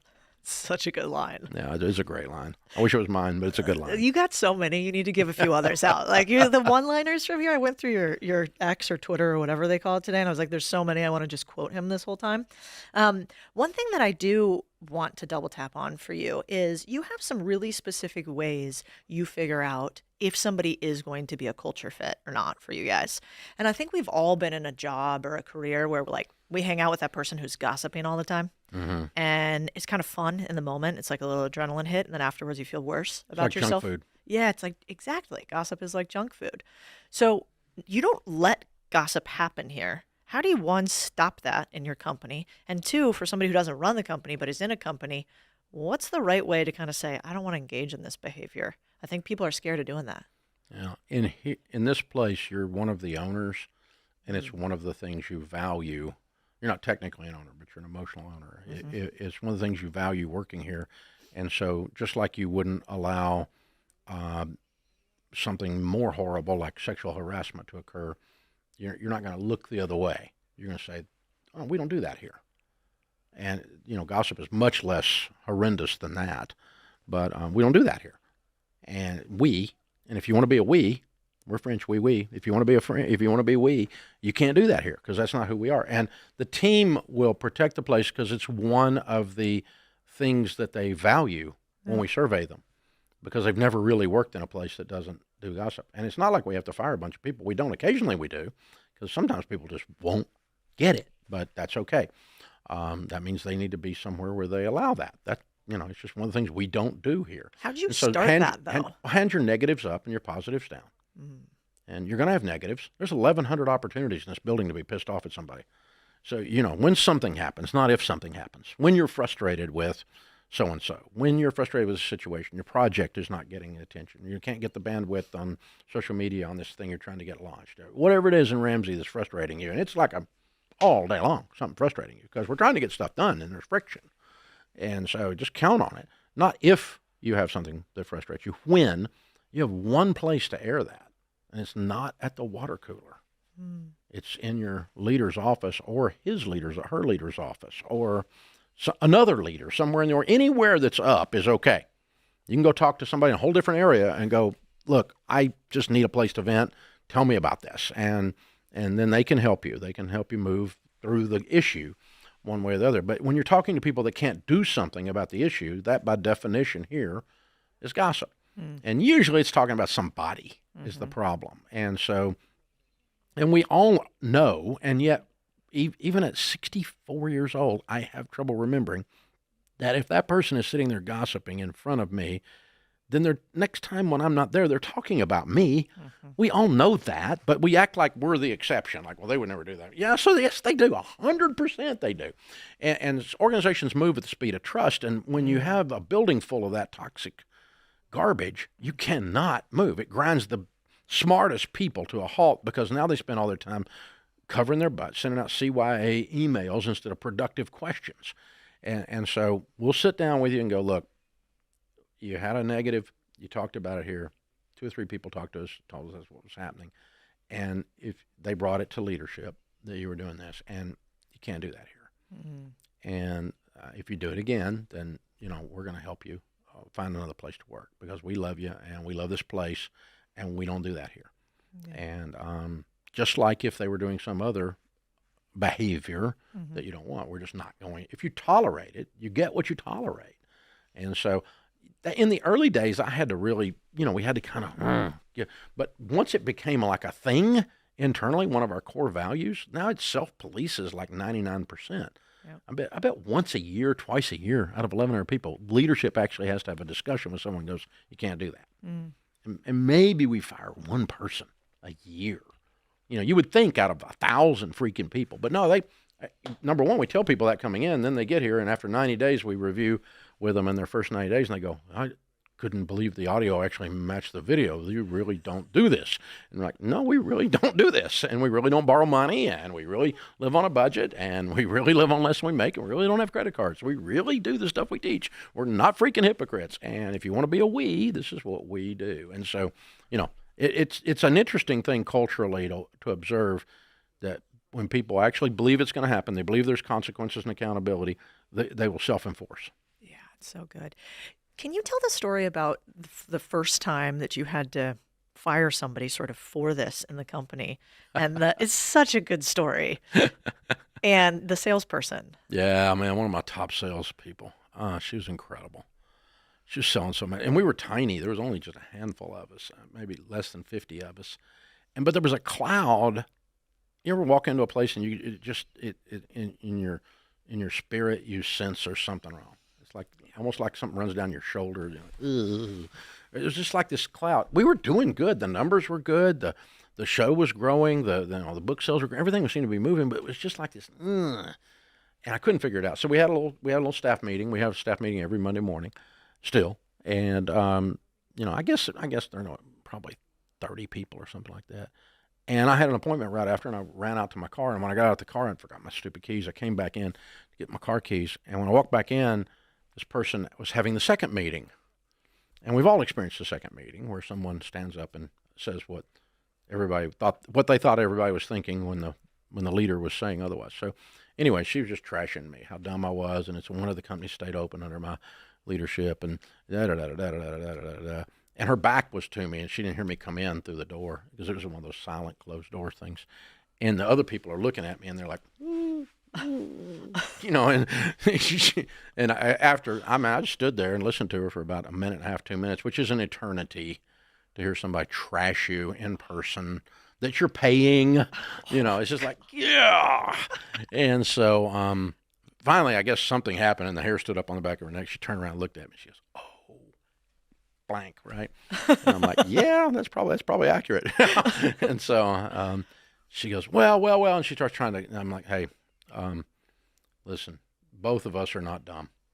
You're dumb if you stay here and work for a guy as bad as the guy you just described, and I'd be dumb if I kept somebody and paid them money that feels that way about me. That'd be dumb too. So we're pretty much done. Come on in here, and I'll sit down with you. I'll cancel my other appointment, and we'll figure out your exit paperwork. And she's like, no. The worst part was when I got home and I told Sharon. She's like, I told you not to hire me. I get that from kids too. They're always right too, aren't they? I know, it's 100%. So I we actually now, that's one of the reasons we also do spousal interviews. God, I wanted to So talk yeah, about that. yeah, that's another thing. And it just, the spouses go on the final interview, both the person being hired and the leader leading them, hiring them, because the spouses can smell a rat a mile away. Yeah. And I've had people being interviewed and the spouse looks at him or her and goes, you don't want to work there, right in front of us. And I'm like, good. That's the time to figure it out. Yeah. Before we go through all the onboarding, before we go through all this, we got the expensive recruiting in at that point, but I don't have all the other stuff. That's the time to figure it out. And then we've had people we go home. My wife would say something like, I don't know, it just something feels bad. And that's pretty vague. But if my wife says that, we don't hire them. Yeah. And that she's probably said it 3 times in 30 years. She doesn't play that card. She's scared of that power. She doesn't want to overuse it. Yeah. She does. But if she has that feeling, I want her to say it. I want her to say, because every time she has that feeling, somebody's doing cocaine or somebody's doing something. Something's going on, and I'm just like a Labrador Retriever. I just think everybody's great, and I'll just hire everybody. And she's like, no, I smell evil there. There's something happening. I'm like, okay, let's avoid that one. And then we always find out later that person that we avoided, God protected us. Yeah. My husband always says it's either an F yes or it's a no with hiring. Yeah, that's exactly right. Every time I go against that, I regret it later. Exactly. Every time. Yeah, but I've never thought you're trying to get the work done. I'm trying to get the thing filled. And so I tend to just I kind of had that, push that to the back. I know better. Yeah, but the resume's good. Yeah, but I know, but the way he treated his wife at dinner, nobody would hire that guy. But I'm going to, and I'll make it okay. It's like missionary dating. It's like dating somebody and you're going to change them. Oh crud! No, just date somebody of quality. Hello. Yeah, it's true. It's just I've done it. Oh, I've done it wrong so much. Yeah. So. But you do have really good ways to go about it. I thought the spousal interview was the most. I've never heard of that before. I thought it was really smart. And also, I think if somebody else can put up with them for a long period of time, it's also a great sign. Mm-hmm. I'm like, this other person who seems reasonable thinks you're good enough to stay with for a decade plus. Okay, I like that. Some of our best team members, when we sit down at the final interview with the 4 of us go out to dinner, you're more impressed with their spouse than you are them. And you go, well, if you can pull that off, then you're probably going to make our day. Yeah. If you can attract her, you can attract him, then, that's good. And keep them. Yeah. I really liked that. I also liked how you think about a screening process that is sort of the same every single time. What else do you think makes it possible to hire A players every time or all the time or often? How do you screen people to find the best people? We just remember the pain of when we didn't.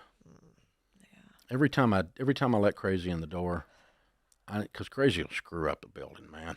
Oh my God, he just there's not enough drugs on the planet to handle some of these people, man. So it's just so true. And every business owner feels that way, don't they? Yeah. But every time I find the door they used, we put a lock on that door. So all I got to do is go. The last time I ignored this, it just about killed me. The last time I put loyalty ahead of integrity, it just about killed me. The last time I thought, well, I knew this guy back, 20 years ago. Every time I ignore these things that are tickling at the back of my spirit and my, in my brain, then it kills me. So we try to say, okay, we're going to do different things, checks and balances to do that, and we're going to measure them, and we want more than one person to look at them, and we're going to take time. Mm-hmm. And every time we say, oh, this, we just got to get them in here. And we shortcut every time it screws it up. Take your time and do it right, or you get to do it over. Yeah. It's the old mom thing. It's like, anything worth doing is worth doing right the first time. Or you get to do it over. It's true. And then, not only then, but you got all the lost productivity of all the humans that have to deal with that person that came in that shouldn't have been here. Yeah. And it's just, and the good news is these days there's hardly any of them. They're very, very, they know what they're getting when they come in here. And if they want to sign up for this and pull off our interview process, they're freaking pathological if they got through it, if they're nuts. Because we're going to spend enough time with them, different settings, calm, discussing, asking questions, lots of questions. Let them ask anything they want to ask. Yeah. We don't need them. We just need them. Yeah. And it's okay. It's not, we don't emotionally need you to be here, but we'd love to have your help. You know what's interesting? I'm curious. Have you ever fired somebody that you regretted firing? Or do you usually wait too long to fire? I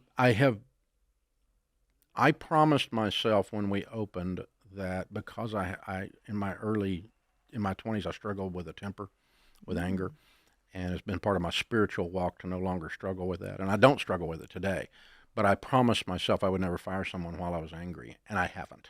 I've managed to pull that off.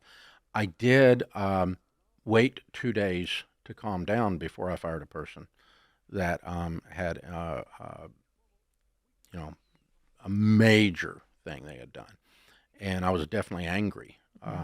But I just said, I'm not even going to look at them. I'm not going to deal with it. I'm not going to be in the same room with them until I get my head straight. Yep. And then I walk in, and then I go. Then I can be kind, but also, do what's necessary, because this person cannot be a part of our organization and do those kinds of things. It's not optional. And so, but yeah, I mean, you get that. But again, with the 4 or 5 times I could say that has happened. Yeah. Then I can look back and go, every one of those are because I kept them too long. Yeah. Because I ignored the signs, and my loyalty to the person. Well, they've been here 10 years. I owe them. 100%. They poured their life out for this place. I'm gonna give them one. And you end up becoming an enabler if you're not really careful as a leader. And I struggle with that, but it's never gone on so long that it destroyed the company or something like that. But whew, man, that's the pain point for me. You can feel it just talking about it. Yeah. Well, it's interesting because I found every owner I've ever talked to has the same thing, which is we usually wait too long, even when we know it's not right. Yep. And I ask the question all the time because I need to remind myself. I always keep people too long too. And I think it's a little bit of like a God complex too. I'm like, no, I could fix them. I could help them. I don't want to be mean. And I have to remind myself that it's actually doing them a huge disservice because they could be amazing somewhere else. Exactly. It's just not a good fit for me. Exactly. And so you've been at this longer. So it's nice to hear you say the It's same. exactly the same thing. You're exactly on it. And it is a bit of a God complex, but it's also just a kindness thing. And, I'm a Southern guy, and so like we're specialists at passive aggressive. So, we're like bless God your bless heart, your heart. bless your heart, and that can mean slit your throat, or it could mean bless your heart. And so, it's but we were taught that it's not nice to have conflict. Yeah. And the truth is, the thing I picked up about 20 years ago, and I say it all the time, and our leadership is indoctrinated with this, is to be unclear is to be unkind. And so when I sit with you 3 times and tell you that you're not cutting it at this work is not, how can we help you to get you there? Because we're not going to continue like that. When I tell you that 3 times, there's probably not going to be a 4th, and we're going to talk about that the second time. Is there's not going to be a 4th. Okay, Yeah. we're going to have a discussion here because I'm not going to sanction incompetence. It's not an option. As much as I love you, and as much as I love hanging out with you and doing stuff, that doesn't matter. You still can't be here because we got to get our work done. Guess what? If I suck on this microphone, people don't listen. Hello, I get fired. So that's how it works. Yeah. I want to actually talk a little bit about entrepreneurs. I think it's a super lonely journey. This book is for builders in particular and owners. And one of my favorite parts is your categorization of where somebody is at in business. Because I think all of us have felt in business numerous times, hey, my business is struggling. I'm not making any money. Hey, we're making a ton of money, but it's moving so fast. I don't know what to do next. And you kind of categorize entrepreneurs into a few different types, 5 levels: treadmill operator, pathfinder, trailblazer, peak performer, legacy builder. The 5 stages. Yeah. The 5 stages. What are these and why do they matter as an entrepreneur? Well, most of us that are entrepreneurs, oddly enough, if you have dyslexia, you are more likely to be an entrepreneur than anything else. If you have ADHD or ADD, confirmed or unconfirmed, Dave talks too much. He's hyper. Was on my report card every single year. Unconfirmed, but probably, and so medically unconfirmed. But so you're probably in those categories, because what happens to those of us that have those different things is we live our life doing workarounds. And that is the ultimate definition of an entrepreneur. You're finding a problem and solving it. You're doing a workaround for somebody that doesn't even think that way, doesn't even know they have a problem, and you're going and solving it for them. And that turns into a product, a service that becomes very profitable and very much of a blessing to the customer, as we talked about earlier. So we find a high degree of those folks, and we start as a treadmill operator. We start with, I'm going to go get this thing done. And you get up on a treadmill and you start running and running and running and running and running and running. And you get home at night and you're exhausted. And you go, what'd you do today, honey? I have no idea, but I worked my butt off. And but some stuff moved around. I know that. And it's very chaotic and it's very dependent on you. And that's the problem. It's not sustainable. You don't yet own a business at the treadmill stage. You own your job.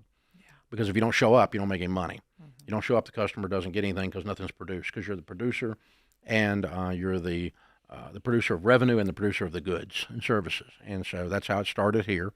That's where it starts with most people. And then you begin to go, okay, this isn't going to work. I'm going to die of burnout. I may die happy because I don't work for somebody else, but I'm going to die of burnout. I got to get some other people helping me, and that's called delegation. And you begin this dreaded hiring process we were just talking about, and you learn, oh, this is hard. Hiring and firing is hard, but it's harder. It's not as hard as working by myself and trying to do everything myself. So, we start adding folks and doing time management and working on the right things, working smart, not hard. Get a little bit of work-life balance. All of a sudden, you can actually be home before 10 at night. You can actually not have to panic about payroll every Friday because you've actually get some cash reserves. We start putting some things like that. Now we're starting to run a business, and that moves us into that Pathfinder stage. And from there, you start doing some planning, and you actually think past Friday. And that's the stage I learned the phrase strategic thought. I'm totally tactical. I get it done right now, and we'll deal with it later. But no, so I was just constantly running through the labyrinth trying to figure out where the end of the bushes were. And some guy standing up above goes, "If you turn left, you get out of there." And so that's strategic thought. You got to get above the problem and give it the 30,000-foot view. And so I always laugh and say, I got to the point I finally started hiring people that had MBAs. I don't have an MBA. And but I've got great admiration for that level of business education. And 100% of the MBAs I've ever hired, I guess it's indoctrinated into every program, are wonderful strategic thinkers. They are taught to get above the problem. And I always laugh and go, okay, the MBAs taught me how to get above the problem. I taught them how to work. Because when in doubt, I work my butt off. So that's the trailblazer stage. And then that stuff starts to work, and you start to do something you mentioned earlier, and you go, I'm going to put some systems and processes in place so humans don't have to do everything by paper. We don't have to kill so many trees, and this thing is analog as it can be. This P&L ought to automatically spit out. It shouldn't be like sharpen a pencil. We ought to start putting these systems. And when you do that, added with a strategic thought, and you get the second layer of leadership. Your first layer of leadership is just you got other people leading. Now you're leading people that lead people that lead people. Now you're moving into Pathfinder. Pathfinder is a sweet spot. Money is coming and you're bailing it. You're bailing money. You're making money. You're good at what you do. It's a well-oiled machine, we always say around here. And that's a fun time. It seems like Midas touch. Everything you touch turns to gold. The danger is you start to believe your own press clippings, and you don't iterate fast enough. You don't kill it before it needs to die. And so we break stuff before it needs broken around here so we don't get stuck there. Because you can try to, you can be Kodak and say, I don't, film is the way it's always going to be. Digital cameras are never going to happen. And then all of a sudden you're gone. You're a memory. You can be Blockbuster and be a memory if you stay in the Pathfinder stage and don't constantly iterate and break it before it's broken, and new products and learn skills you didn't have, and bring in leadership that's smarter than you constantly, and figuring things out, blowing your mind with how smart they are, and that keeps Pathfinder vibrant. And then you've got to realize that you're immortal and you're not going to outlive this thing called life. And I did that at 48, 16 years ago. We hit the legacy builder stage, and we started working on succession plan then. How does this brand survive? How does this leadership team survive? I don't work my whole life and build something and then just evaporate because I do. Right. That's kind of dumb, and especially for a guy that teaches financial responsibility. And so, we started working on it at that point. The Ramsey personalities were born, the early iterations of them. The leadership team has always been good and strong, so that was fairly easy handoff at my death or retirement. The ownership, the next generation has got to be able to have the wisdom and the character to carry the thing. The Ramsey kids, as we call them, were younger at that point. They're all old people now. They're all in their 30s and 40s, but and they're very capable. So we got ownership dialed in, we got leadership dialed in, we got a brand transfer lined up where you don't have to have me on the microphone to survive. You don't have to have me doing a book to survive. And so today, our survivability index, which is our accounting metric, says that 96% of the revenue will survive me if I die today. Next year, 96% would survive me. How do you measure that? Do you have do you have an algorithm? Yeah, we run through all the P&Ls. We ask all the leaders to look at their product lines and give us a case study as to why they believe what they believe, and then what would happen. For instance, we've got one that's probably 99%. Our high school curriculum is it's a $25 million a year business, and people buying our high school curriculum to teach it in high schools. It's almost zero dependent on me. I'm not even in it. And so it's got Ramsey on the outside, but Daniel Ramsey's my son. So it survives because they don't care if I'm here. When the thing was 100% me on talk radio, and the revenue from talk radio that year was $35 million, and I die, that'll be a Rush Limbaugh event. Yeah. It'll evaporate. That revenue will evaporate. That affiliate network will evaporate, which is what's happened with that one, largely, not completely, but largely, because there was no succession planning. And so, and Rush is a friend of mine. It's just sad because he was Elvis of talk radio. Yeah. But that network is not, it's probably a little more than 10% of what it was before he died. So it's, the actual show itself, I'm saying, but not the company. The company's iHeart, so they're fine. But anyway, it's not to run them down. It's just that's what happens if you don't have a brand transfer in our world, the podcast world. Well, what's interesting is that every business should have this ability for the owner to, quote unquote, die in some way, shape, or form, move on, get a new project, do a new revenue line, and it should still survive theoretically. But a lot of businesses obviously don't have that. And I think this type of business, which is you described it as like a content or media business, has typically the lowest survivability because it's a personality. Exactly. So it's actually a really interesting way to learn from the business that would typically have the lowest survivability in order for any business to increase its survivability. Because at the end of the day, Apple, of course, it misses Steve Jobs and his brilliance, but not really important at all to the survivability if we just look at it mathematically based on its revenue. I had never thought about that before because most media companies, one, are bad business models, right? They have lots of volatility, third-party ad sponsors, no proprietary products, and huge key man risk. And so you basically diversified all of that away, which is interesting. And when you're diversifying, it has to be quality. So when the Ramsey personalities are sitting doing the Ramsey Show, which was originally the Dave Ramsey Show, now it's called the Ramsey Show. Yeah. And when they're sitting and doing it, I took several weeks off, and Sharon and I were out of the country. And when I came back, the ratings were up. It's distressing. Makes me mad. I don't feel as important. Well, it's interesting too, because I think that's probably a reason why egoically a lot of us don't put these things in place. Because it kind of feels good to be. Oh yeah. Right? Well, and even with a small business that I talked to a guy the other day. One of our people were coaching in entree leadership. He's at one of our events. Owns a heat and air company, and he's like, he's the only one that can do it. And I'm like, you're not Jesus. That job's taken. The Messiah is gone. You're not him. You're the only guy can run a heat and air company? You've got to be kidding me. What kind of self-importance is this? I can tell you this. The biggest, when we watch these succession plans, Gen 1 to Gen 2, the founder turning it over is the hardest succession plan emotionally, because the founder is always a hard head. We're always stubborn. We're always self-important. We're always have that Messiah complex. We always have that. And it can be in any business. Media is particularly bad because we dare to step on a stage or in front of a microphone, which requires another level of ego. But you really got to fight against that and start to realize, okay, it's the message that's important. It's the method that's important. And someone else can do it. And if you don't believe me, watch when someone else does. Yeah. It's a great point. Like one of our portfolio company CEOs, he's an incredible operator. He's run this business really well for a long time. But to get to the next level, you can't do the same thing to get to 9 figures as you did to get to low level 8. Exactly. It's just not going to do it. Right. And so what's fascinating is he surrounded himself kind of with this like band of merry fools. And they were okay for the level he was at before, but they are actually detrimental for the next level. Mm-hmm. And so I actually gave him this book because my point was, like, you have felt good and benefited from the fact that you were the head of the table and everybody listened to you. And in your next venture, if you are the person everybody's listening to and they aren't smarter than you, you're never going to make it. Yeah. You got to walk into that room of youngsters and not know what they're saying. Right. If you're not that guy, then you're going to die. You're going to get taken out. The marketplace will shear your head from your shoulders. Yeah. It's bad. It's brutal out there.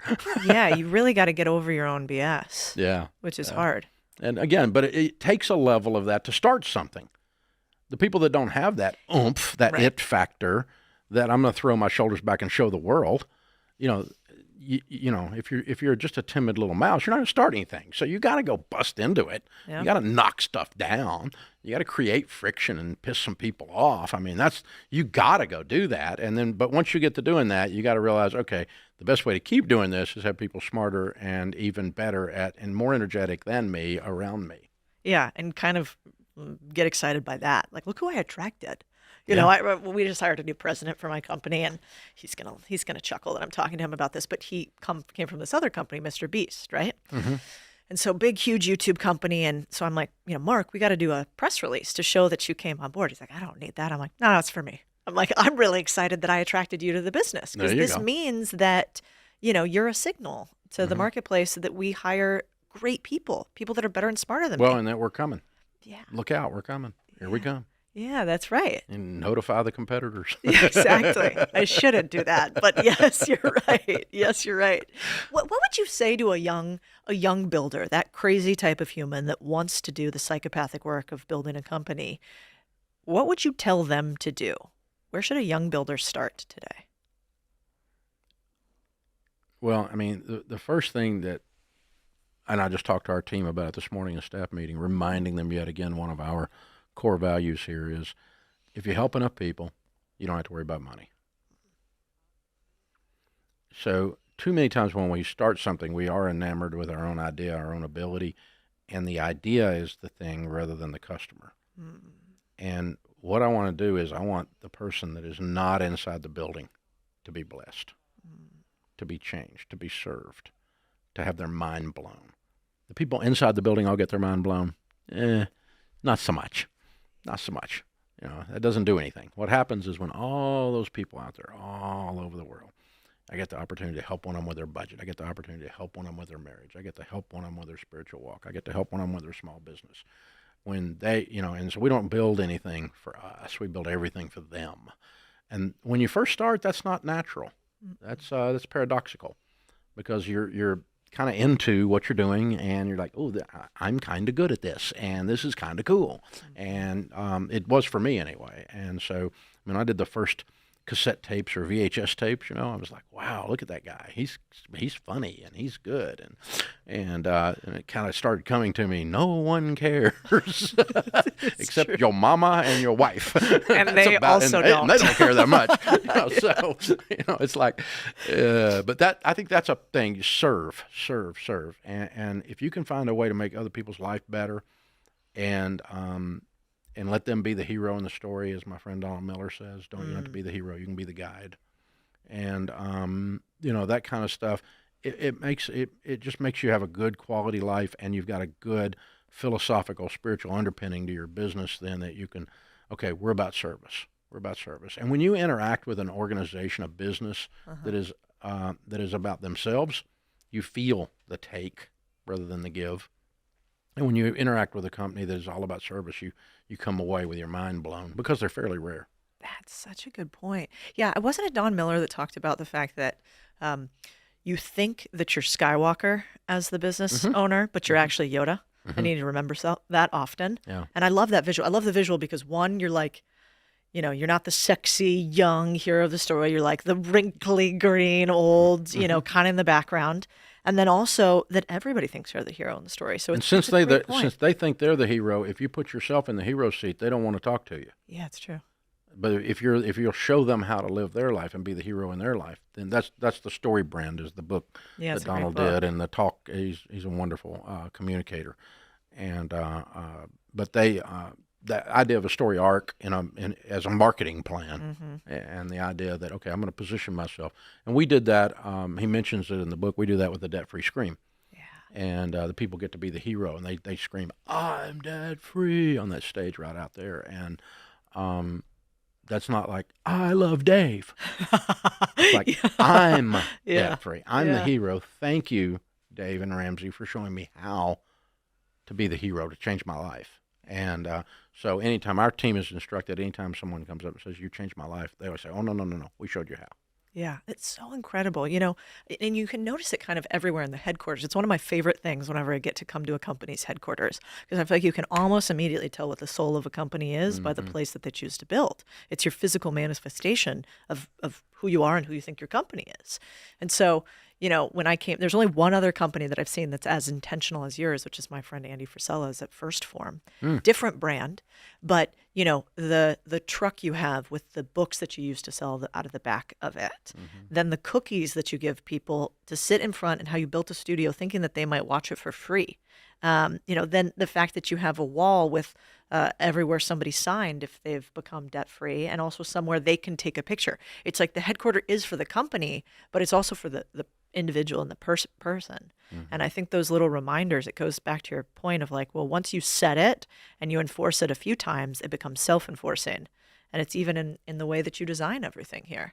And so I didn't realize that when I was a first-time founder, and I'm learning it more and more the more businesses we build. Well, this is the fourth building, so I didn't realize it early either. Yeah, makes me feel better. We've gotten better.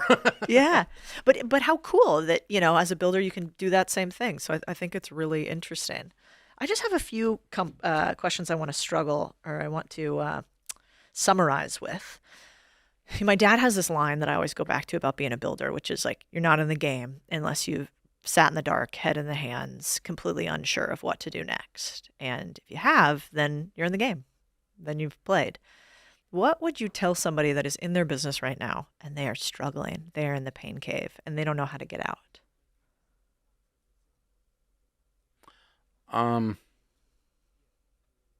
The only thing that we've done, and there's nothing,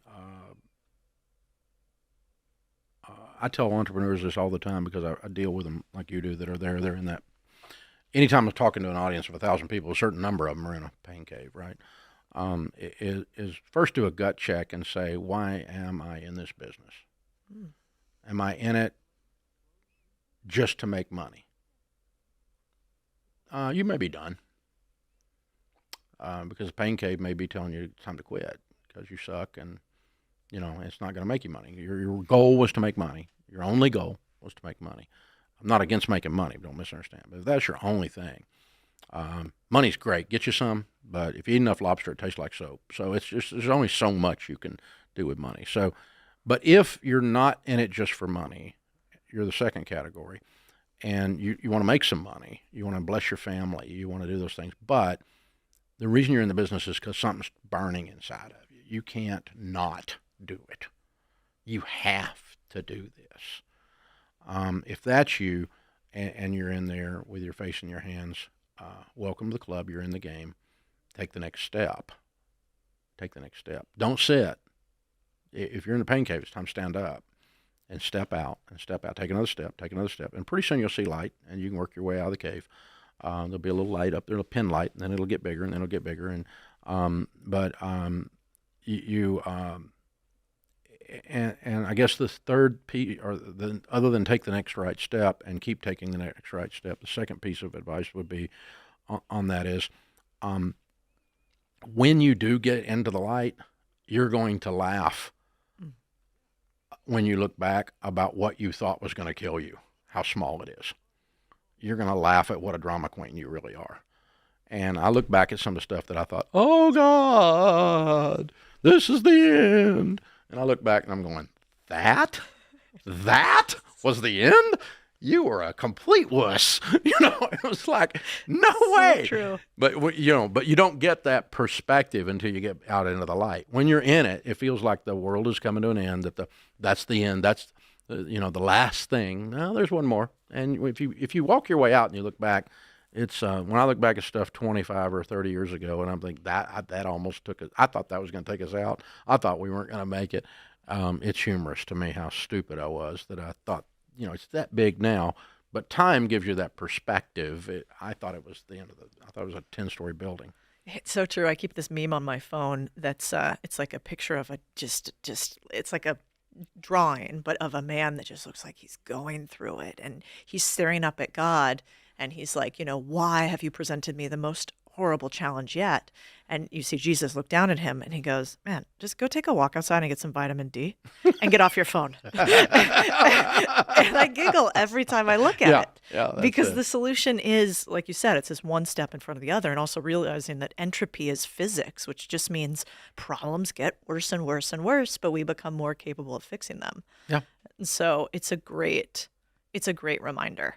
And also, man, thank God there's problems. Otherwise, we'd make no money, because that's the only way we get Everybody do it if paid, it's right? easy. Yeah. Yeah, I think you're right. So this next book will be one of now the next series of 30 million books you'll have sold. I hope. Your lips to God's ears. Exactly. When you put this in the next gen's hands, what's like the one thing, if they could take one thing out of this book? As you can tell, I have a ridiculous amount of notes in this thing. But if you had to pick one, what would you hope somebody takes out of this? We have learned around here, and it's true of this book and this material, that there is great hope in a clear path. That if I can see that this is where it's going, then I can keep my energy level up. When you can't see where it's going, we experience burnout. When you can see where it's going, it's only fatigue. And so I can see where it's going. I can move from treadmill to Pathfinder. I can use these 6 drivers in business that we talk about in the book. And these are systems and paths that help me make the next thing. And it's by a guide, a Yoda that's trustworthy, because not only have I been there, done that, but we've also been there, done that with 10,000 businesses. So this is not think tank theory. This is not academia. This is actually people freaking running businesses, and it probably won't work if you're running a $700 billion business or something. It wouldn't work for Apple. That's not what it's written for. It's written for the veterinarian, for the heating and air guy, for the young podcaster, for the whatever, somebody that's starting and or is in the early stages, or they've been running it for 10 years and they just feel stuck. Yep. And they don't know, but, well, you're supposed to be there now. And somebody needs to tell you that and show you why, and then show you what the next things are to level up. And so the clear path gives hope. I love that. Well, I think one of my richest friends told me that if you can do one thing in life, it's if you can buy somebody else's 10,000 hours, you should. And so This is a pretty cheap price tag. Thank you for sharing it with us. Oh, thank you. It's an honor to be with you. Great job. Same. By the way, you guys, little sneak peek. We are sitting in Ramsey Solutions headquarters in Nashville, Tennessee. This place is wild. It's somewhere between $400 and $600 million, multiple buildings, this huge campus that they built with $0 in debt. And now, if you've ever built a business or a building, you know how ridiculous that is. What's super interesting about this headquarters, too, is that it's one of the most intentional headquarters I've ever seen. All around me are these little notes, these little messages to all of you, to the people out in the audience who are actually making change in their lives by becoming financially free. And so I'm going to give you a little sneak peek of this. Go to Instagram. You can check out the stories of the headquarters. I think you'll see what I see too, which is don't despise humble beginnings. Because, man, if you can start out where he did and get to where he is today, I think we'd all be pretty happy with that.